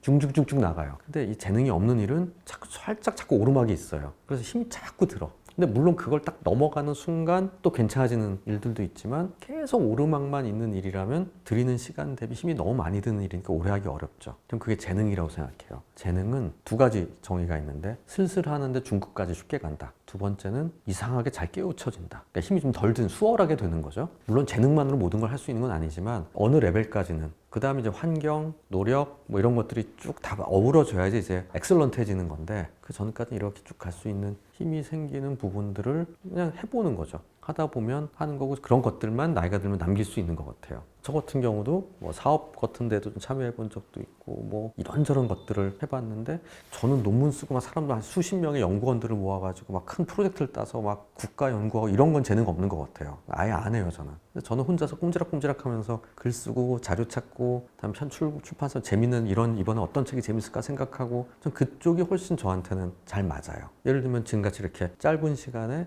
여러분들하고 좀 쉬운 말로 이야기를 하는 거 어렵지 않게 해요. 지금도 무슨 대본이 있거나 스크립트가 준비해서 얘기하고 있지 않아요. 그냥 이런 얘기를 해주세요 하면 거기에 맞춰서 몇 분에 맞춰서 그냥 얘기를 합니다. 마치 듣는 사람은 내가 다 외워서 하는 거거나 프롬프트를 보는 것 같이 느낄지도 모르겠어요. 그게 어떻게 보면 저는 오래 하기도 했지만 저한테는 재능이라고 볼 수 있죠. 그렇듯이 저는 여러분들이 꾸준히 오래 하기 위해서 먼저 내가 어떤 재능을 갖고 있나 찾는 게 더 중요하고요. 그랬을 때 여러 가지 많이 해봤으면 좋겠어요. 그리고 처음에는 열정이 필요하지만 지속 가능성에는 열정은 한 5%, 10%? 정말 벽에 부딪혔을 때 그 다음을 넘어가게 하는데 필요한 거지, 그것만 탓하지 마라. 아니, 그게 모자라서라고 생각하지 마. 그걸 다그치지 마라 라고 말씀을 드리고 싶습니다. 그리고 어느 순간 멈출 줄도 알았으면 좋겠다. 저를 이제 아는 분들 중에 일부는 제가 네이버라는 포털에서 하고 있던 팟캐스트 채널이 있는데, 거기서 제안을 해서 제가 한 5분, 10분짜리 컨텐츠를 5년, 6년 가까이 했어요. 한 번씩 하면 진짜 많이 했습니다. 한 600개, 700개 정도의 클립을 만들었는데, 어느 날 이제 그만할까 하는 생각이 들었어요. 왜 그렇지? 라고 생각이 들었는데, 그때 돌이켜보니까 세칭 말하는 의정사태, 전공의도 사직하고 나갔고요. 병원에서 계속 코로고에 밤에 잠 잘 못 자고요. 몸도 좀 아팠고요. 이것저것 막 겹치는 그런 시기에 답답하다. 뭔가 이건 짜증이 빵 나네 이런 생각이 들으면서 눈에 그때 마치 그날이 마감 날이었어요. 그러니까 하기가 싫어진 거예요. 그래서 그거 6년을 채우고 끝낼까? 이게 8월 말쯤이었거든요. 근데 그것도 길게 느껴지는 거예요. 일주일에 한 번 그냥 무던히 하던 게. 그래서 이번 달까지만 할게요 했습니다. 무하마드 알리가 이런 얘기를 했습니다. 사람을 너무너무 힘들게 하는 거는 내가 엄청나게 높은 산 올라가서 힘든 게 아니라 내 신발 안에 작은 돌 하나가 있을 때 걸을 때마다 찍찍찍 아프고 막 고통스러운, 그게 못 견디게 아픈 거예요. 전 그 말을 보고 뭘 느꼈냐면 알리도 겁나 성실하고 오랫동안 운동한 사람인데 만약에 훈련을 하고 딱 집에 왔는데 집에서는 뭐 매니저가 계약서 가지고 얘기하고 막 와이프는 자기 돈 얘기만 하고 있고 식구들은 막 뭐 머리가 복잡한데 냉장고 딱 열었더니 자기가 제일 좋아하는 음료를 누가 먹었어. 그래서 막 화가 빡쳤어. 그럼 이게 해서 뭐해? 막 이런 생각이 들지 않았을까? 아마 그런 일이 거기서 나왔을까? 라는 생각이 들었습니다. 어느 순간 그 꾸준함을 멈추게 하거나 뭔가 이건 아니다 싶은 감정이 드는 순간이 와요. 근데 그게 엄청나게 큰 사건일 때도 있지만 실은 정말 신발 하나 조약돌 같은 작은 것들이 계기가 될 때도 있다라는 거. 근데 밖에 있는 사람들은 그러니까 더 이해가 안 가죠. 본부장님 저 사직하려고 합니다. 좀 휴직 좀 하고 싶은데요. 저 일 좀 너 무슨 일 있어? 아니 무슨 일이 있어서가 아니라 뭐 이렇게 될 수밖에 없는 거죠. 왜? 라고 얘기하는데 어느 순간 그럴 때가 오는데 그때를 또 너무 무시하지 않았으면 좋겠어요. 왜냐하면 부상의 70%는 하산할 때 오거든요. 안 다치게 내려오는 것도 중요해요. 꾸준하게 하다가 언젠가 멈춰야 될 때가 있고 다음에 내 인생에 또 다른 트랜지션을 해야 될 때가 오는데 이 꾸준함만 있으면 또 그냥 다 같이 침몰하는 수가 있거든요. 근데 그걸 막는 길은 어느 순간 되게 지친다는 느낌이 왔을 때 그걸 잘 느끼고 더 무리하지 말고 여기서 내려가야 되겠다. 다치지 않고 내려가야 되겠다라고 하는 게 진짜 롱런의 비결이 아닌가라는 생각을 합니다. 정신과에서 책 진짜 많이 내지 않습니까? 한 권은 누구나 내요. 무라카미 하루키도 그런 얘기를 했습니다. 누구나 한 권의 책은 쓴다 하지만 많이 쓰지 못한다라고 얘기했죠. 저도 이제 매년 쓰고 앞으로도 계속 쓰게 될 텐데 그러니까 이제는 저보고 책 쓰고 왜 내? 이런 얘기는 안 해요. 그리고 그들도 한 권 정도 내보면 이게 경제적으로 큰 보상이 있거나 인생을 바꾸지 않는다는 걸 알거든요. 근데 저는 왜 할까? 이런 생각이 드는 건 제가 가장 재밌어하고 즐거워하는 일이니까 라는 말을 드리게 됩니다. 그때 떠오른 얘기가 이제 배철수 씨가 김태훈 팝 칼럼니스트한테 얘기한 얘기입니다. 이 김태훈 씨가 팝 칼럼도 쓰시고 문화평론도 하시고 요즘 바리스타도 하시고 이분이 형 저는 어떤 사람이죠? 뭘 해야 되죠? 너무 잡잘하게 많이 해요. 이랬더니 그분 책에 나와 있는 얘기인데 배철수가 그랬대요. 네가 좋아하는 일이냐고. 저 이것저것 이렇게 하는 게 좋아요. 그랬더니 좋아하면 오래 하라고. 너 오래 하면 너 뭐라고 하는 너 미워하면 다 사라지고 너만 남는다. 생존하니까. 왜냐면 자기도 그랬으니까요. 처음에 30년 전에 백햄을 처음 시작할 땐 반대가 심했대요. 왜냐하면 목소리가 당시에 유열, 이문세 뭐 이런 분들 같이 부드러운 목소리, DJ에 어울리는 목소리랑 프로토타입이 있는데 거기 전혀 어울리지 않는 분이죠. 그래서 오래 못하겠지 하고 시작했는데 어느새 몇십 년을 한 거죠. 왜냐하면 이분이 음악 틀고 음악에 대한 얘기하는 걸 너무 좋아하는 사람이니까 본인이. 꾸준함은 또한 좋아함에서 옵니다. 내가 좋아하는 일이면 오래 하는 거고 오래 하다 보면 그게 쌓여서 남이 무시할 수 없는 내공이 되는 거죠. 그거를 유명한 얘기로 하면 티핑 포인트가 오는 데는 1만 시간이 걸린다. 축적의 시간이 필요하다. 그러다 보면 견디지 못하고 떨어져 나갈 사람 떨어져 나가고 그 집이 독보적인 존재가 됩니다. 그러려면 내가 좋아함이라는 거. 제가 앞부분에 재능에 대한 얘기도 했지만 또 재능이 있으니까 내가 좋아하게 되는 것도 있고요. 또 내가 좋아하는 것이라는 것이 주는 이 감정의 영역이 열과 성보다 좀 더 좋은 것 같아요. 그러니까 은은하게 좋아하는 거 있죠. 좋아하니까 꼼지락꼼지락 하면서 약간 적체된 느낌들을 버텨내게 합니다. 버텨내게 하는 게 나를 계속 나아가게 하고 그러다 보면 어느 순간 딱 만개하는 날이 오는데 이때 이 만개함을 착각하지 않아야 되는 게 모든 사람이 음악을 계속한다고 싸이가 될 수는 없죠. 모든 사람이 BTS가 될 수는 없지만 내가 요 영역에서 이렇게 먹고 살 수 있는 내지는 인정받을 수 있는 내가 한 요 정도의 카테고리 안에 있어 라고 얘기할 수 있는 수준의 한 존재가 된다면 그럼 충분하지 않을까라는 생각을 하면 좋겠어요. 그래서 과거와 달리 지금의 삶은 좀 길게 봐야 됩니다. 그러니까 30년 전의 삶은 30살이면 인생에 승부가 나야 된다고 생각하는 경향이 많았어요. 제가 어릴 때 나온 노래가 그 유명한 서른 즈음에입니다. 김광석의. 그 노래 가사 보면요 당혹스러워요. 인생이 다 끝난 거 담배 연기처럼 다 날아간대. 이제 30밖에 안 됐는데 30이 되려고 하니까. 그리고 최영미 시인은 30 잔치가 끝났다라고 얘기했어요. 30 넘으면 죽어야 된대 이제. 근데 이제 요새 뭡니까? 34 시작이죠. 생각해보면 황당한 거예요. 근데 이때 저는 배철수 아저씨도 생각하지만 송혜 할아버지도 생각하시라는 겁니다. 전국 노래자랑에 송혜가 90대 중반까지 일을 돌아가시 1년 전까지 몇 주 전까지 하셨죠. 이분의 대표작은 전국 노래자랑이고요. 전국 노래자랑을 시작한 건 61세입니다. 61세에 시작한 게 이 사람의 대표작이 됐어요.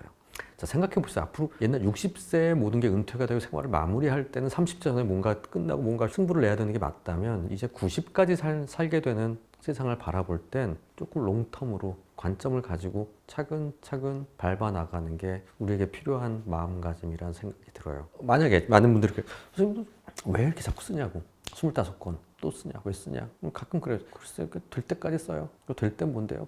굳이 보자면 종합 베스트셀러에 한번 올라가야 되지 않을까요? 뭐 이런 얘기 하는 거죠. 전 인문 에세이 카테고리에서는 그래도 어느 정도 상위권, 중상위권 올라갈 수 있는 사람인데 종배에 한번 가봐야 될 것 같은데, 나름의 이제 언젠간 오겠지, 좋아하는 일이니까 라는 생각을 하면서, 그러니까 그런 얘기를 하고 나면 어떨 땐 그 얘기, 되면 어떻게 하지? 그러면 쓰고 싶은 마음이 없어지면 무슨 식거로 내 이 수많은 시간을 보내고 살지? 라는 두려움이 있을 때도 있어요. 그러니까 마치 이제 김치국부터 먼저 마시는 걸 수도 있겠지만, 어떨 땐 그런 생각까지도 있는 거죠. 우리에게는 좋아하는 일인데 이왕이면 약간 높은 목표치를 가지고 안 됐다고 너무 좌절하지 않은 채 그냥 해보는 거죠. 계속 큰 데미지가 없는 한에는. 그런 마음이 저는 필요하다는 생각을 합니다. 구독자님들 중에서 이런 고민 있으신 분들 정말 많으실 텐데요. 이렇게 일만 하다가 내 인생 끝나는 거 아니냐, 이 일 그만두고 다른 걸 찾아야 하나? 근데 내가 정말 원하는 건 뭘까? 그래서 오늘은요, 꾸준히 오래 지치지 않고, 이 책의 저자이신 건국대학교병원 정신건강의학과 하지영 교수님 모시고요, 일하는 사람으로서, 내 삶의 주인으로서 나라는 사람의 버전을 어떻게 업데이트할 수 있는지, 이 부분에 대해 깊이 있는 이야기 나눠보겠습니다. 꾸준히 오래 지치지 않고, 책에 보면 굉장히 교수님께서 흥미로운 얘기를 해주시는데요, 이제 야생 코끼리, 그리고 동물원 코끼리 이야기를 말씀을 해주셨어요. 동물원 코끼리가, 저도 교수님 책을 보면서 처음 알았는데 평균적으로 한 17살 정도 살고, 근데 아프리카 코끼리는 한 36살, 그리고 아시아 야생 코끼리는 심지어 40살을 넘게 산다는 연구 결과가 있더라고요. 그러면서 책에서 말씀해 주시기를, 이 야생 코끼리가 더 오래 살 수 있는 이유가 자기 조절 능력 때문이다 라고 꼽아 주셨는데요. 이 부분에 대해서 한번 설명을 부탁드리겠습니다. 스트레스에는 크게 두 가지 요인이 있는데요. 예측 가능성, 조절 가능성. 예측 가능성이 떨어지면 스트레스가 확 올라가고요. 그다음 내가 이 상황을 컨트롤할 수 없다고 느끼면 스트레스가 확 올라가거든요. 그렇다면 뭐가 더 중요할까? 저도 이 아티클을 읽고 상당히 흥미로웠는데요. 그러니까 동물원 코끼리는 사실은 굉장히 예측 가능성이 높죠. 먹여주고 재워주고 조금만 아프면 다 돌봐주니까 당연히 오래 살 것 같은데, 아프리카 코끼리와 그다음에 아시아 코끼리를 나눠서 봤는데도 그 유전자를 혹시 다르지 않을까 한데 불구하고 두 가지 종 모두 동물원 코끼리보다 야생 코끼리가 더 오래 살았어요. 그렇다면 인력분의 위험에 있고요, 굉장히 척박한 환경에 있는 멸종위기의 야생 코끼리가 갖고 있는 예측 가능성이 굉장히 떨어지죠, 삶이. 그럼 얘들은 더 어떻게 오래 살 수 있지? 그건 자기 조절 능력이라 생각을 하는 거예요. 왜냐하면 동물원 코끼리는 나오라면 나와야 돼요. 그런 식의 삶을 살고 있는데, 비해서 자기 조절 능력이 있는 야생 코끼리는 가기 싫으면 가지 않고, 오늘은 먹기 싫으면 안 먹고, 이런 식으로 살 수 있다는 게 장기적으로 봤을 때는 두 가지 중에서 그게 좀 더 좋은 거구나. 근데 사실은 그건 꼭 너무 어렵게 거창하게 생각하실 필요가 없는 게, 그 부분을 저는 운전할 때 경험해요. 예를 들면 내가 운전을 하고요, 제 아내가 옆에 타고 있을 때는 오래 가더라도 전 좀 덜 피곤한 느낌이 들어요. 제 아내가 운전을 하고 제가 옆에 타고 있을 때는 이상하게 피곤해요.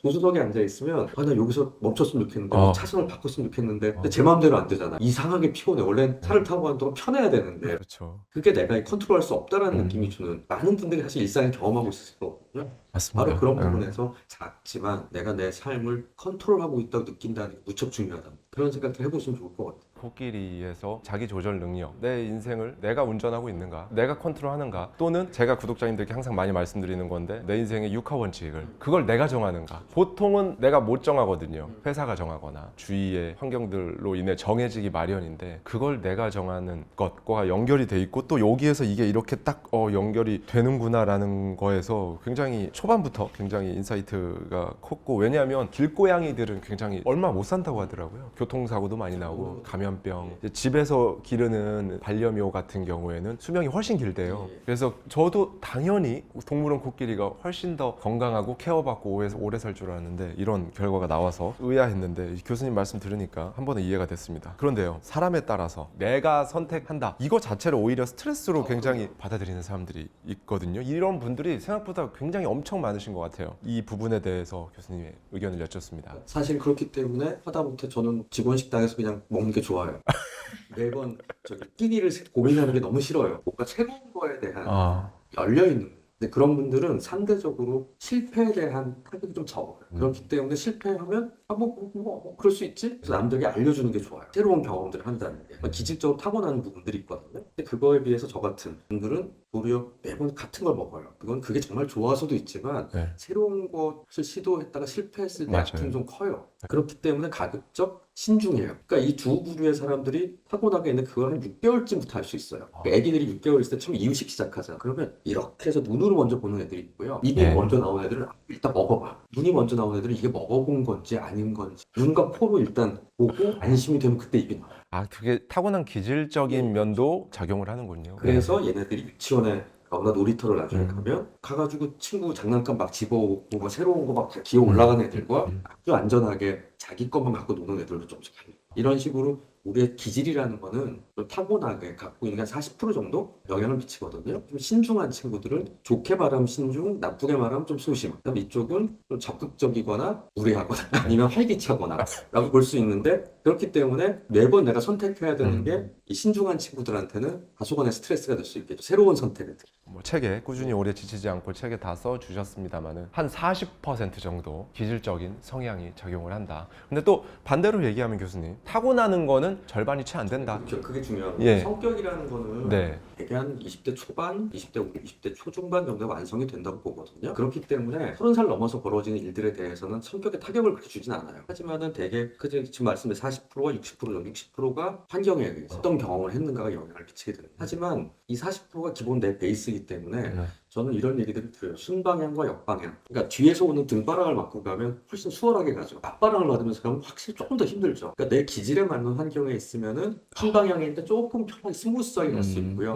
저는 일을 처음 시작할 때는 물론 내 순방향인 곳만 고르고 싶겠지만 맞바람 좀 맞아가면서 일을 해봐야 된다고 말씀드려요. 좀 이렇게 새로운 거에 대한 게 생각이 많은 친구들 영업이라든지 기획을 하는 것들에 대해서 그렇게 스트레스를 덜 받고 훨씬 재밌어요. 무에서 유를 창조하는. 근데 반면 같은 곳에서 계속 앉아서 똑같은 일만 하라고 그러면 너무너무 괴로워. 근데 반면 굉장히 신중한 친구들은 반복적인 일을 하는 걸 그냥 좋아하고 하지만 뭔가 갑자기 낯선 일들을 갑자기 던져진다면 상당한 스트레스를 받는. 근데 그런 차이들이 좀 있을 수 있는. 그러니까 나는 뭘 더 어느 쪽에 내가 맞지라는 걸 한 4, 5년 정도 해보면서 알게 되죠. 내 성격과 맞지 않는 한이 있더라도 한 번씩은 돌아야지 나중에 전체를 볼 수 있는 눈이 생긴다. 한 번씩 내 성격과는 맞지 않아도 한 번씩 그거를 한번 들어갔다 나와야 전체적으로 그걸 조망할 수 있는 눈이 생긴다라는 말씀을 해주셨고요. 꾸준히 오래 지치지 않고 책에서 저는 이 부분도 너무 마음에 들었습니다. 너무 좋았습니다. 내가 내 몸을 마음대로 움직일 수 있다고 여기는 것, 이게 멘탈을 다루는데 도움이 된다. 여기서부터 시작이다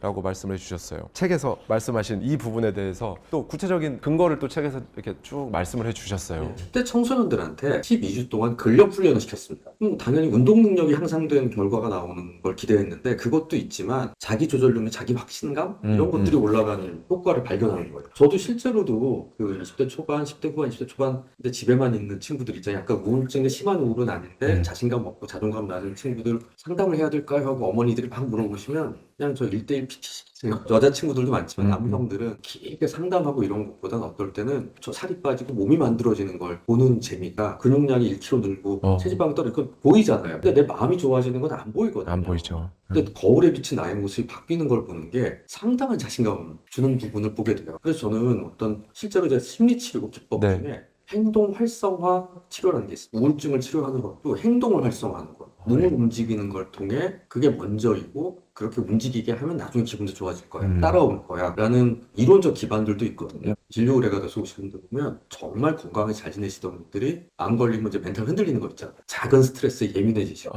그 본인도 되게 당황스러워하세요. 원래 좀 멘탈이 약하신 분이면 내가 이렇게 힘든 상황을 겪으니까 이렇지 하는데 그게 아니라 굉장히 적극적인 사회활동하시고 사회적으로 성취 많으셨던 4050 요 동네에 있던 분이 수술도 잘 됐고 아주 뭐 지금 항암하시면서 너무너무 잘 지내고 이제 의사, 외과 선생님들은 잘 얘기하지만 본인은 멘탈이 옛날 같지가 않다. 그렇기 때문에 그럴 때일수록 더욱더 적극적으로 내 몸을 움직이는 즉 기분에 따라 오늘 할까 말까 이런 망설임 갖지 말고 처음에 습관 만들 때는 계획에 따라서 움직이는 게 필요하고 꽤 오래된 담론 중에 하나입니다, 교수님. 중요한 일, 급한 일, 둘 중에 먼저 뭘 해야 되냐? 이 질문에 대해서 교수님은 어떻게 바라보세요? 의외로 이런 질문들이 쉽지 않더라고요. 실은 이거의 의도는 생각하는 프로세스에 대한 질문 같아요. 풀어가는 과정. 근데 저는 그 부분을 제 입장에서 이렇게 설명드리고 싶어요. 중요하다는 말은 좀 무겁죠. 무거운 일이기 때문에 이게 만약에 실패하면 데미지가 큰 일. 그러니까 뭐가 툭 떨어져서 빠그라지는. 네. 급하다는 말은 시간 개념. 뭔가 이걸 놓쳐버리면 어떤 데드라인이 있는데 그 시간을 놓쳤을 때 나에게 데미지가 있다고 생각을 합시다. 그렇다면 이거 중요해, 이건 급해라고 얘기하면서 매번 맨 앞에 오게 해달라고 하지만 그건 시간축에 문제가 되는 거죠. 또는 이제 결국은 급한 일이라고 보이게 될 수밖에 없지만 이것이 갖고 있는 질량감과 진정한 마감이라고 생각할 수 있는, 그리고 그 시기를 놓쳤을 때 일어날 일. 급하다고 얘기하지만 오늘 중에 해줬는데 오늘 중에 안 해도 별 문제가 안 벌어지는 건 사실상 급한 일이 아닐 수 있는 거라고 생각을 할 수 있는 마음. 왜냐하면은 초보인 사람들에게는 중요하고도 급하거든요. 다. 그리고 맨 앞에 있으면 급해 보이는 거고 나보다 위에 사람이 굉장히 강한 어조로 얘기하면 굉장히 중요한 일이 될 수밖에 없는, 맨 앞에 써 있는 내 일이, 내가 시킨 일이 리스트에 제일 위에 올라가길 바라지만 우린 매번 선택의 문제가 있을 수밖에 없으니까 그럴 때 질감과 속도라는 관점으로 한번 생각을 해보시면 좋겠습니다. 질감과 속도. 교수님 말씀이 맞습니다. 이거는 중요한 일을 먼저 해야 됩니다. 왜냐하면, 아니면 급한 일을 먼저 해야 됩니다. 왜냐하면, 이런 결론을 듣기를 원하는 게 아니라 이 중요한 것과 급한 것을 어떻게 디파인 하느냐, 스스로 과연 중요한 걸 안 했을 때 어떤, 나와 우리 부서와 우리 회사에 어떤 데미지가 올 수 있느냐, 그 다음에 급하다고 하는데 이 일이 정말 급한가, 이런 것들을 듣기를 원하는 그런 건데 교수님이 딱 다 말씀을 해주셔가지고 이 부분도 저는 꾸준히 오래 지치지 않고 책 속에서 한번 이렇게 멈추고 또 생각해봤던 부분인데요. 어떤 일이 벌어졌을 때 그 원인을 찾으려고 막 회의를 하고 TF를 구성하고 관련 책을 찾아보고 이렇게 몰두하는 행동이 오히려 좌절감, 무력감을 초래할 위험이 있다고 말씀을 해주셨어요. 이 부분에 대한 설명을 좀 부탁드리겠습니다. 왜냐면 불확실성을 우리는 굉장히 싫어하고 어떻게든 원인을 찾습니다. 어떤 사건이 벌어지거나, 특히 심리학 연구에서 이런 게 있어요. 큰 사건일수록 굉장히 중요한 큰 이유가 있을 거다라고 우리는 믿어요. 기대를 해요. 근데 하지만 현대사회에서는 굉장히 많은 작은 것들이 실은 겹치다 보니까 어떤 큰 사건이 벌어진다고 생각을 하는데, 근데 그걸 알고 싶은 우리의 제일 큰 원인 중에 하나는 나는 안전한가를 확인하고 싶은 거죠. 나는 그 원인들로부터 그 원인이 다 배제된 채 살고 있는지를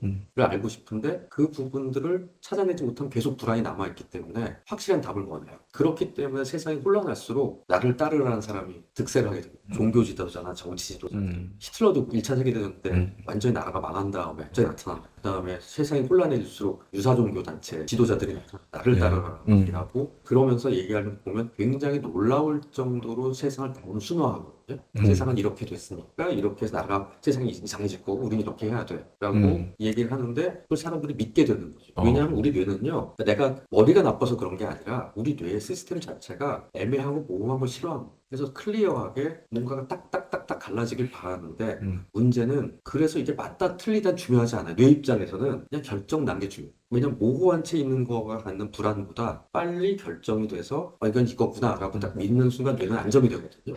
그걸 원하기 때문에 우리는 갈수록 애매한 상황이 벌어질 때 분명하고 단호한 얘기를 하는 사람들을 믿게 되는, 특히나 그런 분들이 집단을 이루게 되면 어떤 문제가 벌어지게 되면 내가 지금 믿고 있는 이것을 고치고 싶지 않아져요. 그러니까 공감 능력이 떨어지게 돼요. 상대방의 입장은 알고 싶지가 않아요. 바로 그런 부분들이 생기게 된 프로세스가 생기기 때문에 우리가 그때 알아야 되는 건, 알고 보면 굉장히 많은 거는 원인을 모른다. 원인은 알 수 없을 때가 더 많다. 그렇기 때문에 알아는 돼. 원인을 모른다고 해서 일단 원인을 알아야 다음을 할 거 아닙니까? 라는 생각은 하지 말자. 이게 참 중요하다고 생각을 하는 게, 그 에너지를 90%를 거기에 쓰면 나머지는 모른 채 정말 시간에 쫓겨서 10%의 실천을 하게 되거든요. 그것보다는 한 20% 정도의 시간 동안 좀 고민해보고 뭔지 알아보긴 하는데, 이게 짐 빼지 말고 지금이라도 뭐 할게, 우리가 뭐 할 게 있지 라고 사태를 좀 수습하고 할 수 있는 것들을 하는데 더 많은 에너지를 쓰자라는 생각을 하는 게 더 올바른 판단법이라는 생각을 해요. 너무 좋은 말씀입니다. 어떤 이벤트가 벌어졌을 때 이거에 대한 원인을 파악해야 결과를 알 수 있고, 그럼 원인이 뭘까? 근데 사실 이 원인이란 건 알 수 없는 경우가 더 많고 너무나 많은 변수들로 이루어져 있기 때문에 거기에 모든 에너지를, 시간과 에너지를 다 써버리다가 극단적으로는 내 삶의 90%를 그런 거를 하는데 써버리다가 오히려 더 중요한 거를 시간에 쫓겨서 대충 해버리는 그런 부분에 대한 말씀을 해주셨어요. 그러니까 결과물이 만족스럽지가 않아요. 만족스럽지 않았을 때 희한한 생각을 하게 되는 게, 원인을 못 찾아서 이런 거야 생각을 해요. 너무 많은 시간을 보내요. 이상한 악순환에 빠지게 되지 않았습니까? 엄청나게 큰 사건은 엄청나게 큰 중요한 원인이 있기 때문에 일어났을 거라고 생각하는데 사실은 그렇지 않은 경우가 많고, 오히려 작은 것들이 쌓여서 뭐가 원인인지 알 수 없는 채로 그렇게 벌어진 일도 있고, 또 아까 뇌에 대해 말씀해 주신 부분도 너무 인상 깊었습니다. 우리 뇌는 팩트냐 아니냐가 중요한 게 아니라 어떻게 어느 방향으로 정해졌느냐, 그래서 이제 사람들이 숫자로 뭘 이렇게 딱 하는 걸 좋아하는 것 같고요. 그렇다면 교수님, 저는 이제 이 부분이 떠오르는 보는데 개인의 영역으로 가서 내가 어떻게 살고 싶고 나라는 사람이 좀 더 성장하고 커리어적으로 경제적으로 내가 지금보다 더 훨씬 나은 사람으로 더 좋은 위치로 가고 싶은 그런 분들이 많으실 텐데 사실 이 어떤 걸 믿느냐 이 부분하고 저는 연결시켜서 얘기해 볼 수 있는데 우리 뇌는 말 그대로 교수님 말씀처럼 이게 팩트냐 아니냐를 중요한 게 아니라 어느 한쪽으로 딱 결정이 되는 걸 좋아한다 불확실성보다 그렇다면 둘 중에 하나를 믿어야 한다면 내가 좀 더 잘할 수 있고 좀 더 나은 사람이 될 수 있고 이렇게 믿는 게 더 그렇게 안 할 이유가 없다라고 생각을 하는데 많은 분들이 그걸 못 하시거든요. 저는 이제 뭐가 더 이득일까요? 라고 얘기할 때는 조금 낙관적으로 생각하는 게 좀 이득이 아닐까요? 라고 말씀을 드리긴 해요. 희망과 낙관을 가지고 있는 게 비관을 가지고 있는 것보다는 그 과정 동안에서이라도 낫잖아 라고 생각을 하면 좀 이득 아닐까? 왜냐면 제가 만나서 상담하는 분의 90%는 비관적인 생각에 가득 차서 그게 문제인 분들이기 때문에 5에서 10%는 조울증이 있는 분들이니까 그 약간 네. 떴을 때 기분이 너무 과해서 문제인데 사람들은 약간 긍정적으로 삽니다. 돌이 약간 우울한 사람이 플랫한 뉴트럴하다고 얘기하고 살짝 우울한 기분이 있을 때 가장 우울증적 현실주의라고 얘기해요. 그러니까 우리 그런 얘기 있잖아요. 사장님의 90%는 자기가 사업을 잘한다고 생각하고 교수님의 90%는 자기가 수업을 너무 잘한다고 생각하는 사실은 그렇지 않음에도 불구하고 우리는 그렇다고 믿고 있기 때문에 그냥 세상을 살아가고 있는 거거든요. 마치 제가 오늘 굉장히 많은 걸 안다는 듯이 여러분들과 얘기하고 있는 그런 것 같아요. 내가 막 무서워서 나는 오늘 다 들통날 거고 난 알기발기 할지도 몰라 그런데 여기서 이러고 있지 못할 거예요. 나 다 못 외운데 이러고 있을 텐데 그게 아니라 그냥 나는 그래도 이 정도면 나는 이렇게 얘기해도 돼 라고 생각을 하는 마음가짐이 있기 때문인 거죠. 또 그런 마음가짐이 우리를 버티게 해주고요. 버티다 보면 뭐가 남는 거가 생길 테니까 그런 마음가짐 좀 더 나을 거라고 좀 제가 한 30년째 일을 해보니까 경험하게 되는 제 비결이기도 하고요. 이게 이제 뭐 자기계발 섹션으로 카테고리로 넘어오면서 나의 가치는 내가 정하는 거다라는 말로 이제 치환돼서 전해지고 있는 걸 텐데요. 단어의 의미가 지금 교수님이 말씀하신 이런 부분 때문에 중요하다라는 걸 한번 생각해 주셨으면 너무 좋을 것 같고요. 많은 분들이 지루해하고 힘들어하면서 회사를 다닙니다. 단조롭고 또 반복되는 그 쳇바퀴 같은 일상을 살아가다 보면 나중에 어느 순간 스스로 뭐 번아웃이라든지 굉장히 소모되고 있다는 느낌을 받는데요. 이때 책에서 교수님께서는 보이지 않는 축적의 시간을 기억해 보라. 그러면 시간이 결국 나를 지켜주고 기회가 왔을 때 올바른 방향으로 나가게 하는 그런 에너지가 될 거다라는 말씀을 해주셨어요. 이 부분에 대해서 한번 교수님의 생각을 듣고 싶습니다. 보이지 않는 축적의 시간이라는 말을 얘기할 때서 이런 얘기예요. 공부할 때 영어랑 수학을 생각해 보라고. 영어는 초급, 중급 올라갈 때 쉽지가 않아요. 단어를 내가 1000개 다 안다고 중급이 되진 않거든요. 수거도 알고 문법도 알고 다 돼야지 그 다음 비로소 올라가니까 보이지가 않아. 근데 수학은 통계면 통계, 확률은 확률, 미분은 미분, 섹터가 나눠져 있기 때문에 그걸 하나씩 끝내가면서 보면 눈에 좀 보이거든. 그래서 어떤 일들은 수학 같은 일들이 있고요. 영어 같은 일들이 있는 거 정말 안 보이는데 어느 순간 딱 내가 레벨이 올라가는 거예요. 이게 레벨이 올라가는 게 벽돌 쌓듯이 쫙쫙쫙 올라가는 친구가 있는가 하면 정말 저 티슈 한 장이라는 말도 하거든요. 이게 깔리곤 있다 라고 나를 믿자는 거죠. 내가 뭔가를 하고 있다라는. 근데 지루해질 때는 게임할 때를 생각해보면 우리가 단순한 게임 하다 보면 금방 질릴 때가 있죠. 근데 너무 어려운 게임, 진입장벽 있는 게임은 게임 방법 익히다가 질려버려서 그만하게 되는 경우도 있고요. 뭐 합이 딱 맞는 경우, 스킬도 좀 늘고 랩 어떻게 돌아가는지도 알게 되는 순간 그 같이 게임하는 사람들 합의 안에서는 굉장히 재밌어하면서 굉장히 많은 시간을 들이면서 신나게 하면서 몰입의 순간이라고 하죠. 몰입이라는 거는 내 역량과 난이도, 그러니까 적당한 합을 맞았을 때 계속 지루하다면 둘 중에 하나죠. 내 역량 대비 난이도가 너무 낮고 그렇기 때문에 지루하다면 좀 다른 조금 더 난이도를 높여본다든지 내 역량과 맞는 것들을 찾아본다든지 이런 부분들이 사실은 이제 나를 위해 필요한 거죠. 난 여기서 이런 것밖에 안 시켜 이렇게 생각하기보다는 저는 최근에 조수용 대표가 쓴 일의 감각이라는 책을 굉장히 재밌게 봤는데 흥미로운 얘기를 하더라고요. 그분은 계속 대표를 오래 하시는 분이지만 자기가 대표가 됐다고 생각하고 일을 해봐라 라고 그러니까 주인의식을 가지라는 얘기겠죠. 이게 내 일이라면 이라고 생각을 하는 근데 저는 그런 마음가짐을 가져보는 걸 아주 초보 때부터 해버릇하는 게 굉장히 중요하다는 얘기를 하는 게 그게 바로 내 역량으로 올리고 덜 지루해지는 길이 맞습니다. 예. 그런 부분이 아닌가 싶어요.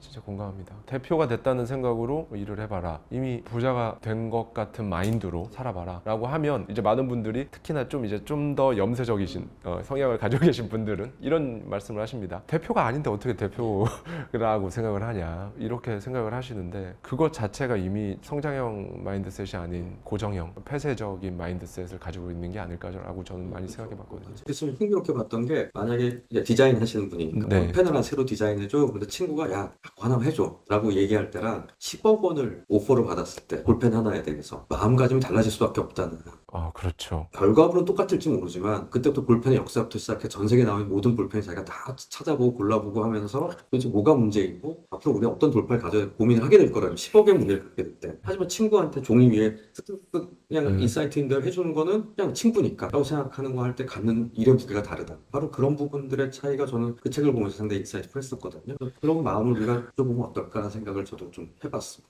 아까 몰입 부분 말씀해 주시고 할 때 저희 구독자님들께서도 직장인 분들 너무나 많으신데 내 역량에 비해서 예를 들어 일이 너무 지루하고 그렇다면 난이도가 너무 낮은 거다 소위 내 레벨에 비해 난이도가 낮은 걸 계속하니까 게임도 나는 이만큼 레벨이 높은데 예전에 했던 1탄 2탄 다시 가서 하면 되게 재미없잖아요. 예, 그런 걸 말씀해 주신 건데 근데 여기서 이런 거 굉장히 궁금해 하시는 분들 많으세요. 아니 뭐 직장에서 시키는 일을 하는데 제가 어떻게 레벨을 높입니까? 제가 마음대로 할 수 있는 것도 아니고 나는 지시받고 일하는 입장인데 어떻게 해야 됩니까? 그런 생각이 분명히 지금 영상 보면서 드시는 분들 계실 거예요. 근데 그 부분에서 저는 이제 일을 할 때 60점만 넘으면 돼라고 생각할 수도 있지만 디테일과 프로세스와 접근하는 방법을 바꿔보는 시도들이 사실은 또 새롭게 생각해 볼 수 있게 되고 깊게 들어가 볼 수 있고 작은 변화를 주는 것들이 또 즐거움을 주거든요. 저 같은 경우는 이제 환자분들 치료하는 것들 이럴 때 조금씩 바꾸게 됩니다. 그리고 뭔가 얘기하는 것도 조금씩 바꾸고 그러다 보니 그런 것들 모여서 책에 나오는 제가 가끔 10년 전에 제가 냈던 책들을 다시 보면 그냥 이렇게 러프하게 얘기를 했단 말이에요.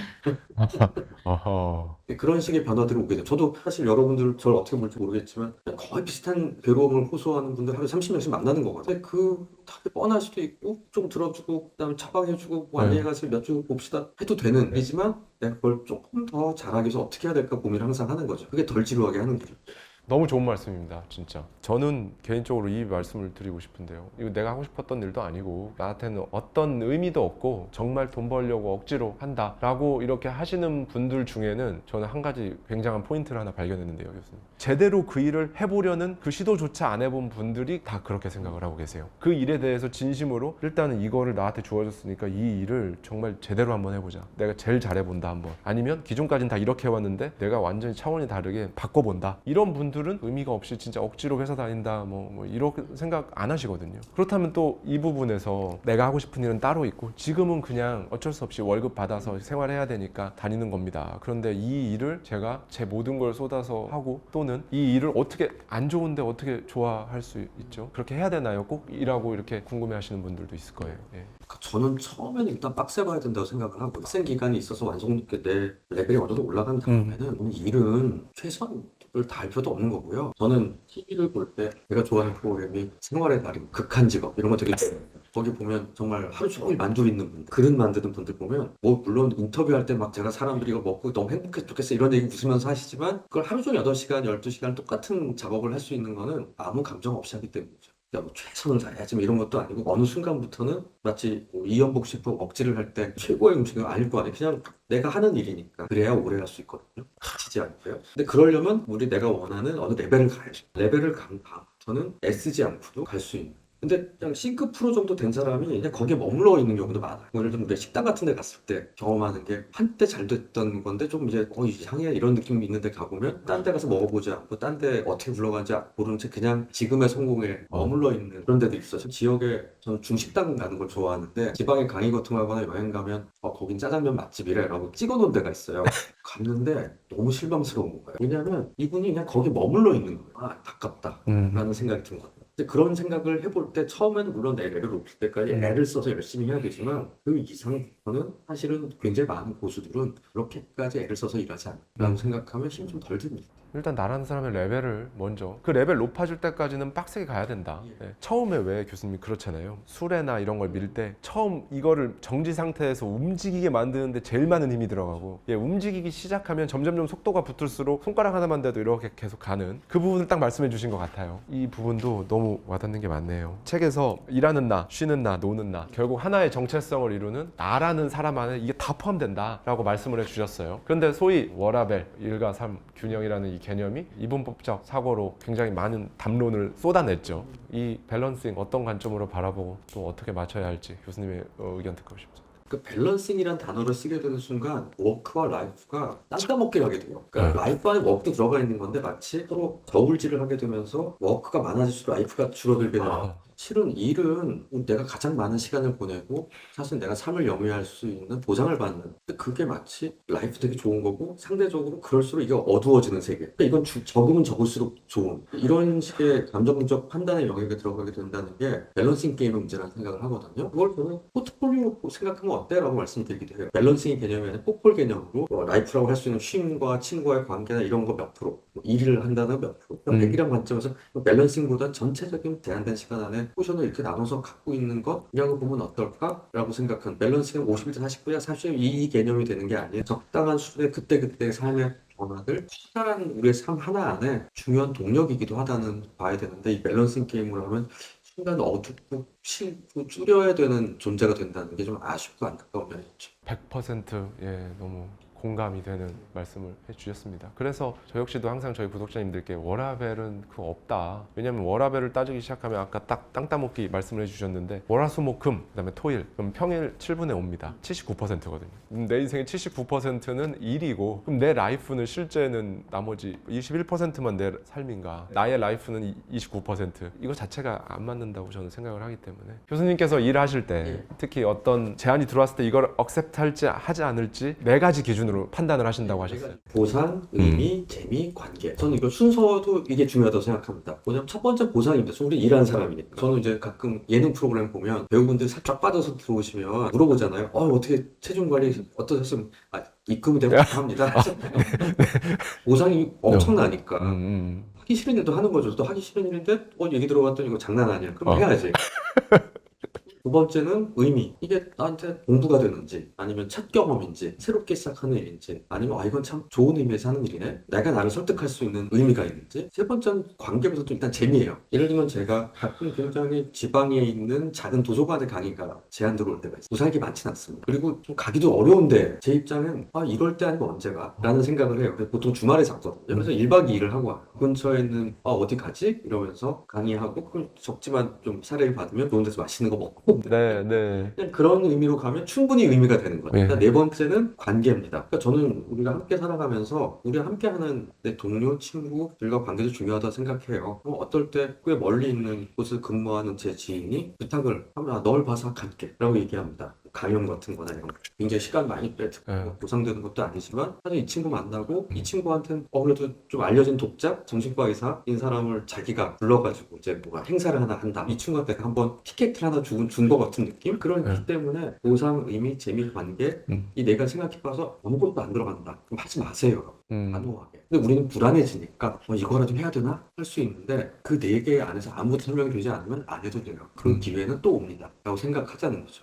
우선순위도 요 순서대로잖아요. 그럼 예를 들어서 1, 2, 3은 충족이 안 되는데 4번 관계만 된다. 이런 건 이제 본인이 기준을 두고 이제 판단하면 되겠네요. 그렇게 기준을 둔다던가. 다만 4개 그 어떤 것에도 해당되지 않는다면 그거는 할 필요가 없다. 항상 선택은 이게 최선의 4개가 다 맞는 거. 이거 찾다고 아무것도 못해요. 근데 아닌 거를 제끼는 능력. 맞습니다. 그거는 빨리 결정할 수 있잖아요. 아닌 건 아닌 거야 라고 얘기할 수 있는 게 더 중요하다 생각해요. 꾸준히 오래 지치지 않고 이렇게 하려면 이거 하는 데 있어서 저는 최대에 등장하는 빌런이 가장 익숙한 개념인 번아웃 같은 것들이 오는 그런 게 아닐까라고 생각해 봤는데 교수님께서는 책에서 이런 상태를 보어아웃이라고 말씀을 해주셨어요. 사실 저는 그 전에 이제 토스트아웃, 번아웃 이렇게는 들어봤는데 보어아웃은 교수님 책에서 처음 접한 개념이거든요. 이 보어아웃이 구체적으로 어떤 걸 의미하는지. 본문에는 번아웃 오기 전에 경험하게. 그러니까 우리 일부에서 얘기했던 것 같은 모든 게 뻔하고 시시하고 그냥 무료하기만 한 사실은 그게 역량 낭비이기도 하지만 실수로도 이어지고 집중이 안 되니까 그래서 어이없는 실수를 하게 되거나 할 가능성도 있기 때문에 요새 상당히 경영대학원 쪽에서는 신경을 쓰고 있는 개념이더라고요. 왜냐하면 이직도 많아지게 되고 사실은 손실이 되는 경험들을 많이 하게 되면 실수해서 놓치고 뭐 해야 되는 거 안 하고 이런 것들이 모아 근데 사실 그리고 업무 만족도 떨어지게 될 수밖에 없고 살면서 근데 그걸 어떻게 벗어나야 될까 번태로움이라는 것들 거기에 대해서 저는 여기서 아이작 스턴한테 얘기했는데요. 저는 가끔 클래식 음악 콘서트 보러 가는 가끔 1년에 몇 번씩 보러 가는데 그럴 때마다 어떤 생각을 하게 됐냐면 일반 콘서트는 신곡이 나오잖아요. 매번 새로운 노래들을 할 수도 있고 그럴 때 이분들은 3살 때 4살 때부터 모차르트, 베토벤 물론 레파토리 새롭게 배우긴 하겠지만 계속 몇십 년째 주구장창 똑같은 걸 연습하고 있잖아. 그렇죠. 엄청 지루할 것 같은 거예요. 그렇네요. 네. 그래서 아이작 스턴한테 물어봤어요. 굉장히 유명한 바이올리니스트거든요. 정말 무례한 솔직한 저널리스트가 지루하지 않냐, 그 지루함 어떻게 견뎠냐. 그러니까 그 아이작 스턴도 좀 웃으면서 그런 얘기를 하더라고요. 그러니까 나도 당연히 그런 벽에 부딪힐 때가 있었는데 평생 똑같은 걸 하루 7시간, 8시간 연습해야 되니까 꼭 즐거운 일만은 아닌데 더 깊이 들어갔다라고 얘기해요. 그러니까 깊이를 찾아서 들어가서 이 부분을 조금 틀어볼지, 이 부분을 좀 더 화려하게 해볼지 바꿔봤다는 거죠. 그러다 보니까 이 사람이 똑같은 모차르트 마이ル 소나타라고 하더라도 20대 녹음한 거, 30살에 녹음한 거, 40살에 녹음한 거 조금씩 다른 거죠. 그게 그분이 세계적인 거장으로 평생을 살 수 있는 힘이 되는 부분은 실은 그 지루함을 경험하는 거. 지루함을 경험했을 때 지루해 그만해야지 하는 게 아니라 좀 더 깊게 들어가는 그 추구를 하게 되는 게 새로워지게 되고 즐거워지는 무엇을 캐즘이라고 할 수 있는 것들을 넘어가게 되는 힘이 됐다는 얘기가 있습니다. 예, 지금 말씀해 주신 부분이요. 왜 음대 교수님 같은 경우에는 같은 곡에 대한 연주를 들려주면 이 곡은 어떤 피아니스트가 연주한 것 그렇죠. 같은데 이런 걸 아시더라고요. 그렇죠. 예, 우리가 듣기에는 다 같은 곡인데 근데 심지어는 방금 말씀해 주신 것처럼 이거는 어떤 피아니스트의 초기 연주 같다. 이런 것까지 다 알게 되는. 점점 풍성해진다. 네. 저 같은 크랄못은 나는 이게 누구 곡인지만 아는 것만으로도 좀 기쁜데 정말 그때 얘기하신 대로 예. 달라지는 것들, 그건 누구 연주가 더 좋아. 그만큼 깊이가 생겼고 그 디테일들이 보인다는. 맞습니다. 단순히 뭐 피아니스트만 뭐 그렇게 해당되는 게 아닐 거예요. 어떤 분야에서 어떤 일을 하든지 아무리 똑같은 일 많이 했어도 피아니스트만큼 계속 반복하진 않았을 거거든요. 근데 더 지루해하고 더 의미를 찾지 못한다면 거기서 한 단계 더 내가 깊이 들어가면 거기에서 차이라는 게 발생을 하고 그 차이는 그 차원이 다른 좋은 결과물을 가져올 테고 거기에서 이제 나라는 사람의 가치가 올라가고 그러면 내가 다른 사람보다 경제적인 보상도 더 받게 되는 이제 그런 프로세스로 가게 되는 거라고 생각을 합니다. 또 책에서 교수님이 이 부분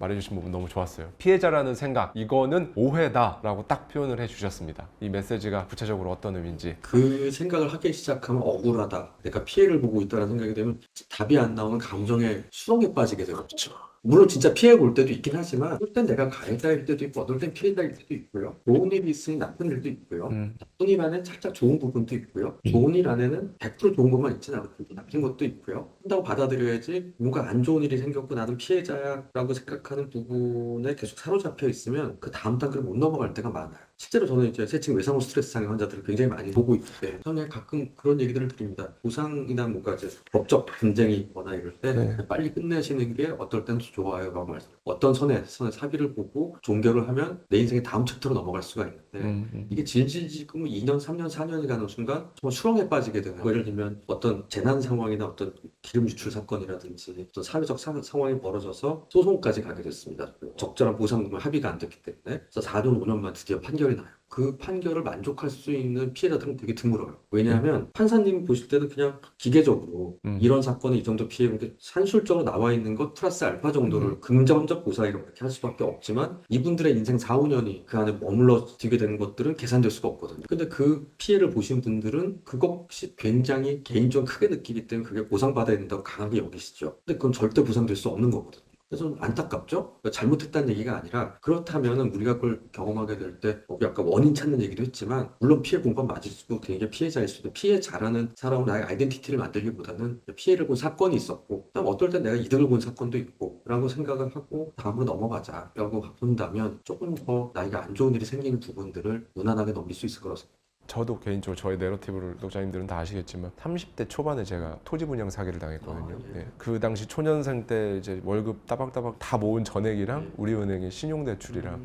억대 토지 분양 사기를 당했는데 결론적으로는 소송하고 뭐 다 했지만 지금까지도 못 받았습니다. 못 받았는데 아직도 피해자가 워낙 광범위하고 많기 때문에 피해자 대책위원회 뭐 이렇게 해가지고 아직도 그 활동을 막 하고 계시는 분들이 계세요. 근데 딱 저는 그 생각을 했습니다. 자, 1억을 잃었다. 그러면 1억을 잃은 게 아니라 예를 들어 내가 1억을 어딘가에 투자했더라면 이게 나중에 시간이 흘러서 복리로 늘어났을 때 이건 단순히 1억이 아니라 나한테 있어서는 10억, 20억의 손실이다 라고 생각할 수 있는데 돈은 그렇게 생각을 하는데 본인의 시간에 대해서는 그렇게 생각을 못 하신단 말이죠. 거기에 그렇게 오랜 시간 거의 10년 가까이 매몰돼 있으면 이 10년의 시간 동안 내가 무언가의 나의 에너지와 시간과 책 제목처럼 꾸준히 오래 지치지 않고 무언가를 했다면 10년이면 거의 마스터가 됐을 거거든요. 이 부분을 딱 교수님께서 말씀을 해주셨어요. 이제 제가 오늘 교수님 모시고 말씀드리고자 했던 것 중에 제일 저한테는 흥미로웠던 부분입니다. 책 내용 중에서 함께 일하고 싶은 사람이 되는 방법에 대한 매트릭스를 언급을 해주셨어요. 이 부분 한번 말씀 부탁드립니다. 저도 굉장히 재밌게, 굉장히 두꺼운 벽돌책인데 재밌습니다. 한번 보시면 좀 이렇게 생물학, 영장류학 뭐 이런 스트레스의 대가거든요. 한번 보시면 좋은데 그 중에 이제 제가 흥미롭게 본 부분인데 사람을 이제 따뜻함과 차가움, 개인적으로 차가운 사람과 따뜻한 사람, 그다음 능력치가 유능하다, 무능하다. 하면 유능한데 따뜻하기까지 해요.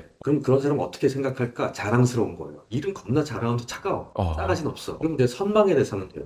부러워. 진짜 저 위에 있는 사람이네. 가까이 하긴 멀어. 네. 그다음에 일은 좀 못하는데 따뜻하긴 해. 아, 일은 못하는데 따뜻하다. 사람은 좋은데 이런 능력치는 좀 그래. 그럼 동정의 대상. 근데 제일 최악은 차가운데 일도 못해. 아, 일을 못하는데 차갑게까지 한? 그건 이제 혐오의 대상입니다. 혐오. 예. 근데 그렇다면 물론 당연히 뭐 자랑스러운 사람이 되고 싶겠지만 어느 축으로 움직일까를 생각해 보면 저는 차가운 사람 따뜻한 거 되는 거 쉽지 않은 부분일 수도 있을 것 같고요. 이왕이면 따뜻하면 더 좋을 것 같고 친하게 지내면 좋겠지만 동정의 대상에서 자랑스러운 대상으로 가는 게 더 낫지 않을까? 그리고 일단 유능함이 좀 우선이지 않을까? 근데 그 다음에 차갑다 따뜻하다는 어떻게 보면 개인과의 관계 문제들이 있잖아요. 합이 맞는 친구끼리 쟤 이렇게 차갑냐? 아니야 나한테 되게 잘하는 라고 할 수도 있는 거잖아요. 그러니까 사실 그게 내가 좀 능력치가 되고요. 능력치가 된 다음엔 열의가 좀 생겨요. 그럼 다른 사람이 보여요. 그럼 공감도 되고 좀 배려도 하게 되고. 근데 그게 안 될 때는 안 보여요. 안 보이니까 차가워. 일을 너무 이렇게 내 거 하는데 함께 하는 게 안 되고. 근데 그런 부분이 있기 때문에 그렇다면 뭘 먼저 조정할까 하면 내가 나의 능력치를 유능함의 레벨로 올리는 것. 그럼 그 다음에 여유가 생기니까 남이 보이게 되고 남한테 배려를 조금씩 하게 되고 다른 사람 입장을 보니까 어느 순간 원래 하던 대로 하고 있지만 남들이 볼 때는 아주 찬애는 아니었네 볼 수 있는 공간이 생기는 거죠. 근데 그렇게 한번 생각해 보시면 책에서 이 표가, 이 매트릭스가 가장 너무 재밌었습니다. 왜냐하면 그 전에 저희 이런 분류, 교수님도 아시겠지만 똑부, 똑개, 똑똑한데 부지런하고 멍청한데 부지런하고 최악이 멍청한데 부지런한, 그 다음에 똑똑한데 게으른 상사가 최고다. 왜냐하면 똑똑하고 부지런까지 하면 괴롭고 피곤하기 때문에. 이 매트릭스는 굉장히 이제 재밌었는데 이제는 이 매트릭스로 좀 이제 바꿀 때가 되지 않았나. 그리고 굉장히 오래됐기 때문에 굉장히 저는 재밌었습니다. 그 교수님, 그 화는 내는 것이 아니라, 화는 내는 게 아니다, 화를 내는 게 아니다, 표현하는 것이다, 이 말씀을 해주셨어요. 화가 나는 건 정상입니다. 감정이 있으니까 건강한 거 아닌가요, 오히려? 그렇죠. 화가 날 수 있는 화가 나야지 대응을 할 수 있습니다. 다만 그걸 어떻게 표현하냐의 문제죠. 왜냐하면 화가 날 만한 일이라는 거는 부당할 수도 있고 나를 지키기 위해서 내가 적극적으로 표현을 해야 할 때도 있어요. 공원 산책로에서 큰 개가 작은 강아지한테 막 친해지려고 가면 이렇게 막 짖잖아요. 싸우자는 게 아니라 오지 말라는 거죠. 그러니까 그렇듯이 나를 지키는 표현도 있기 때문에. 근데 화가 났다고 그냥 화를 내버리는 건 문제죠. 그냥 똑같이 그냥 예를 들면 부딪혔다 주먹질부터 하면 그건 문제잖아요. 내가 어느 정도의 적정한 선의 감정을 경험하고 있는지를 좀 그레이딩을 하고 그다음에 거기에 맞춰서 적정한 부분들의 표현을 하는 것. 이왕이면 언어로 표현하듯이 지금 나는 이렇게 느낀다, 넌 아니다 라고 말할 수 있으면 좋겠다라고 말씀드립니다. 성공한 사람들 인터뷰하게 되면 어떻게 그렇게 하실 수 있었나요, 도대체?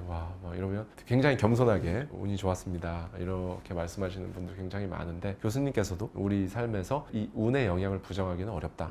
분명히 운이 좋은 사람들이 존재한다 라고 말씀을 해주셨어요. 실제로 보면 잘 된 분들이 운에 돌릴 때가 많죠. 근데 그게 생각해보면 당연하다는 생각이 들 때가 있어요. 운이 좋은 게 아니라 운이 좋을 수밖에 없는 상황이 있는 거죠. 저는 가끔 이런 설명을 드립니다. 10문제 OX 문제가 있는데 100점 받아야 돼요. 10개 다 풀어서 9문제 답은 내가 알아. 근데 하나만 몰라. 그럼 이 사람이 100점 받을 확률이 50%죠. 찍었을 때. 그렇네요. 그러니까 이 사람 2번에 한 번은 파리한테 딱 맞춰서 100점 받을 수 있어요. 근데 내가 3개 알고 7개 다 찍어야 돼. 2의 7승을 풀어야지 100점이 돼요. 그 운이 운빨이 맞기 너무 어렵겠죠. 그 사람에게 100번에 한 번, 2의 7승분에 한 번 100점을 맞을 것뿐이죠. 자, 그렇다면 9개를 아는, 충분히 9개를 다 알고 있는 친구는 겸손하게 이번에 원래 90점이었어야 되는데 100점이 됐네요. 운이 좋았어요. 얘기할 확률이 2번에 한 번씩 있는 거예요. 그분들한테 많은 게 있는 거고요. 3개밖에 모르는 친구는 난 이렇게 운이 없을까라고 얘기하기도 미안하지. 운 얘기를 담을 수도 없는 거예요. 자, 그렇다면 나에게 7개 다 찍어서 다 요리조리해서 달 수 있는 그 운을 주세요라고 비는 게 좋을까요? 아니면 최소 8개, 9개, 8개 정도 알 때까지 공부를 좀 하는 게 나을까요? 바로 그런 부분들이 그러니까 아무것도 안 하고 운을 바라는 게 아니라 내가 어느 정도 준비가 된 사람들은 상당히 준비가 된 그때부터 운에 맡길 만한 여유가 생기는 거고 사실 그게 신자유주의적 사고방식에서 모든 게 내 능력이라고 얘기하는 것으로부터 벗어날 수 있게 돼요. 네, 네, 네. 100%내 능력이야. 그럼 내가 모든 걸 다 가져도 돼. 라고 생각하는 게 아니라 이 중에 한 10%는 운의 영역도 있어. 나는 운이 좋아. 저 친구 좀 불행했을 뿐이야. 운이 없었을 뿐이야. 근데 다음엔 우리 입장이 바뀔 수도 있어. 라고 생각하면 되게 관대해지고요. 좀 겸손해져요. 내가 얻은 것에 대해서. 그리고 저 친구가 잘 안 된 부분에 대해서도 도울 수 있고 연대할 수가 있다고 생각하거든요. 우리가 똑같은 실력이지만 약간의 운의 차이였을 뿐이야 라고 본다면 모든 걸 내 능력으로 보고 정말 어떻게 보면 어떤 자존감만 잡고 내 자기애만 커지고 이런 일들로부터 벗어날 수 있을 것 같습니다. 실제로 그런 실험도 있었다고 해요. 교수님 시뮬레이션을 돌려봤다고 해요. 어떤 사람은 잘 되고 왜 어떤 사람은 잘 되지 않는가. 근데 그때 반드시 연구진이 시뮬레이션을 돌릴 때 운이라는 요소도 넣는다고 합니다. 그러니까 알 수 없는 변수들이 작동하게끔. 그 알 수 없는 변수가 작동하는 거는 거기에서 랜덤하게 누군가에게 작용할지 모르는 거잖아요. 근데 그거를 교수님께서 말씀해 주신 부분은 딱 책 제목이네요. 꾸준히 오래 지치지 않고 무언가를 만들어 놔서 딱 판을 내가 깔아 놓으면 운이 나한테 50%의 확률로 내가 성공을 할 수밖에 없는 판을 내가 시간과 에너지를 들여서 꾸준하게 깔아 놓으면 운이 좋았다고 말할 수 있는 확률이 50%. 그리고 두 번째는 타석에 서야죠. 타석에 안 서면 0이죠. 그냥 농담같이 이런 얘기 해요. 로또 800만 분의 1, 안 사면 0이라고. 그래도 한 5천원씩 드리면 800만 분의 5. 안 사는 것보다 낫잖아. 맞습니다. 라고 생각을 해보자고. 타석에 서야지. 타석에 서고 배트를 많이 휘둘러야죠. 예. 원래 홈런 타자가 삼진도 많이 당하는 거니까요. 근데 그 부분을 이제 많은 분들이 삼진 당하고 망하고 여기서 실패하면 나는 일어설 수가 없을 걸. 그 두려움 때문에 타석에 서지조차 못하는 경우가 많은데 교수님 말씀대로 한번 꼭 진짜 생각해 보셨으면 좋겠습니다. 타석에 서야 됩니다, 여러분. 안 그러면 0이기 때문에요. 여러분의 모습이나 여러분 삶의 모습이 이루어질 가능성이 0입니다. 타석에 서지 않으면요. 멘탈, 우리가 멘탈이라고 하는 정신 건강에 있어서 오늘 교수님이 뭐 가장 잘 말씀해 주실 수 있을 것 같은데요. 정신 건강의 70%는 루틴에 달려 있다라고 말씀해 주셨어요. 이게 이제 초반에 얘기했던 몸부터 움직이는 약간 요거와 연결이 될 것 같아요. 이 부분에 대해서 한번 말씀을 해 주시면 너무 좋을 것 같습니다. 그러니까 루틴이라는 것까지 뭘 얘기하는 거냐. 하루에 그냥 돌아가는 일주일 하루가 움직이는 게 나름의 룰 안에 움직이고 있다는 느낌이 주는 안정감이라는 게 있습니다. 시간은 일순 한쪽으로 쭉 흘러가서 절대 되돌릴 수 없긴 하지만 또한 시간은 순환성도 함께 있어요. 그래서 우리가 우리 연말이면 친구들 한번 야 벌써 몇 년, 야 1년이 이렇게 지났니? 라고 얘기하고 농사 짓는 것도 마찬가지고 순환성이 있거든요. 하루의 순환성이 존재하는데 그 순환성이라는 걸 만든다는 거는 심리적 안정감을 굉장히 주거든요. 그렇기 때문에 24절기도 있는 거고 그다음에 뭔가 기념일 같은 것도 만드는 거고 하는 이유이기도 해요. 그러니까 포인트들을 집어주는 네. 나 자신도 내 자신에 대한 하루의 루틴들을 만들고 그 루틴이 지켜져 나가고 있다라고 여기게 된다면 훨씬 밖에서 오는 것들로부터 나를 지켜주는 물론 그걸 너무 과하게 하면 강박이라고 얘기하죠. 대표적인 게 빅뱅의 쉘든 같은 친구는 무조건 자기 소파에 자기 자리에 딱 앉아야 되고 월요일에는 뭐 먹고 화요일에는 뭐 먹고 정해진 대로 티셔츠 딱 입어야 되고 하는 게 모든 괴롭지만 머리 좋은 친구 입장에서 세상이 너무 불안하기 때문에 그거라도 지켜야 된다고 생각을 한 거죠. 하지만 우리가 스즈키 이치로 선수 같은 일본의 대표적인 선수를 보면 40대 초반 넘어서까지 메이저리그에서 뛸 수 있었던 맞아요. 거는 1년 내내 똑같은 루틴을 지키는 아침에 딱 일어나서 똑같은 걸 먹고 같은 운동 루틴을 하고 야구장에 딱 출근하는 시간이 있고 이런 식으로 하루를 보내는 그리고 일본에 돌아와서 쉬는 기간에는 미국에 있는 거랑 같은 운동 세트를 자기 집에 해놓고 똑같은 운동하는 그걸 했기 때문에 이 사람은 흔들리지 않고 계속 같은 타율을 유지할 수 있었거든요. 바로 그런 부분들이 우리도 할 수 있다는 거죠. 저는 저 자신도 이제 그런 식으로 가급적 지내려고 노력을 하고 있고 나쁜 버릇이 있다고 그 버릇이 없으려 너무 괴로워하지 마시고요. 좋은 버릇을 많이 만드는 거고 나쁜 버릇을 참으셔야 됩니다. 그래서 연초에 특히 하나씩 좋은 습관을 만들면 좋은데 우리 작심삼일 얘기하잖아요. 그렇죠. 우린 3일이라고 얘기하는데 미국 사람들은 1월달 두 번째 금요일을 휘터스데이라고 해요. 아, 그때 종료가 되는군요. 예. 그러니까 대략 모두가 그렇게 하고 있지만 두세 달 정도 노력하면 하나씩 좋은 습관들을 만들 수 있고요. 그런 것들이 내 삶의 루틴을 만들 수 있다면 나를 지켜주는 좋은 습관들 그게 네. 나의 건강, 내 멘탈을 흔들리지 않게 해줄 수 있는 일이라고 생각을 해보시면 좀 더 긍정적으로 노력을 해보실 수 있을 것 같아요. 우리 내가 이제 루틴이나 이런 것들을 이제 익히고 받아들이고 익숙하게 오히려 이걸 안 하면 약간 어색해지는 그런 시점이 보통 뭐 21일의 법칙, 90일 뭐 이렇게 보통 얘기를 하곤 하는데 이런 분들께 한 말씀 말씀해 주시면 해보시면 좋을 것 같아요. 교수님, 근데 제가 다 좋은데 진짜 제가 끈기가 부족해가지고 뭐를 하나 진드담치 하는 게 진짜 어려워요. 이 루틴 정말 좋은 건 알겠는데 꾸준히 오래 지치지 않고 저도 하고 싶은데 제가 참 인내심, 끈기가 부족한데 어떻게 하면 좋을까요? 라고 고민 상담을 하시는 분들께 한 말씀 부탁드리겠습니다. 그러니까 습관화에 대한 일들이 굉장히 많은데 몇 가지만 알려드리면 첫 번째 일단 문턱 낮춰야 되고요. 운동해야지 그러면 스쿼트 10개씩만 해라 라는 식으로 쥐임을 등록해서 PT를 해서 이런 고락하셔요. 그냥 이빨 닦으면서 10개. 그다음 두 번째 앵커링이라는 얘기를 합니다. 내가 이미 하고 있는 행동에 붙여요. 연결시켜서. 저 같은 경우에는 제가 이제 나이가 드니까 이제 조금 고관절에 좀 무리가 와서 네. 양반다리 안 되는 아팠거든요. 스트레칭을 열심히 하라고 그러더라고요. 근데 스트레칭을 안 하다 하려니까 하기 어려웠는데 제가 아침 딱 일어나서 제일 먼저 하는 게 좀 커피 머신에 커피를 머신 키는 거거든요. 그럼 예열되는 1분 동안 보통 때는 핸드폰 봤는데 그 시간 동안 스트레칭을 했어요. 그러니까 은근 또 빼먹지 않게 하게 되더라고요. 지금은 옛날에 자주 하진 않지만 그런 식으로 이미 하고 있는 거에 딱 앵커를 걸어서 해라. 다음에 세 번째는 하기 싫은 일이었다면 이왕이면 아침에 해라. 네. 이른 시간에 먼저 해라. 왜냐하면 할까 말까 망설이다 저녁에 기분만 나빠요. 근데 미리 해버리면 이미 해버렸다는 것만은 기분이 좋아요. 우리 머릿속에서 그걸 지우고 지낼 수 있어요. 근데 오늘 운동 갈까? 운동해야 되나? 말아야 되나? 이러고 저녁 7시에 통지동하면 해놓고 기분 나빠요. 그러니까 이왕이면 이른 시간 하기 싫은 거였다면 망설였다면 하고 해보시면 좋겠어요.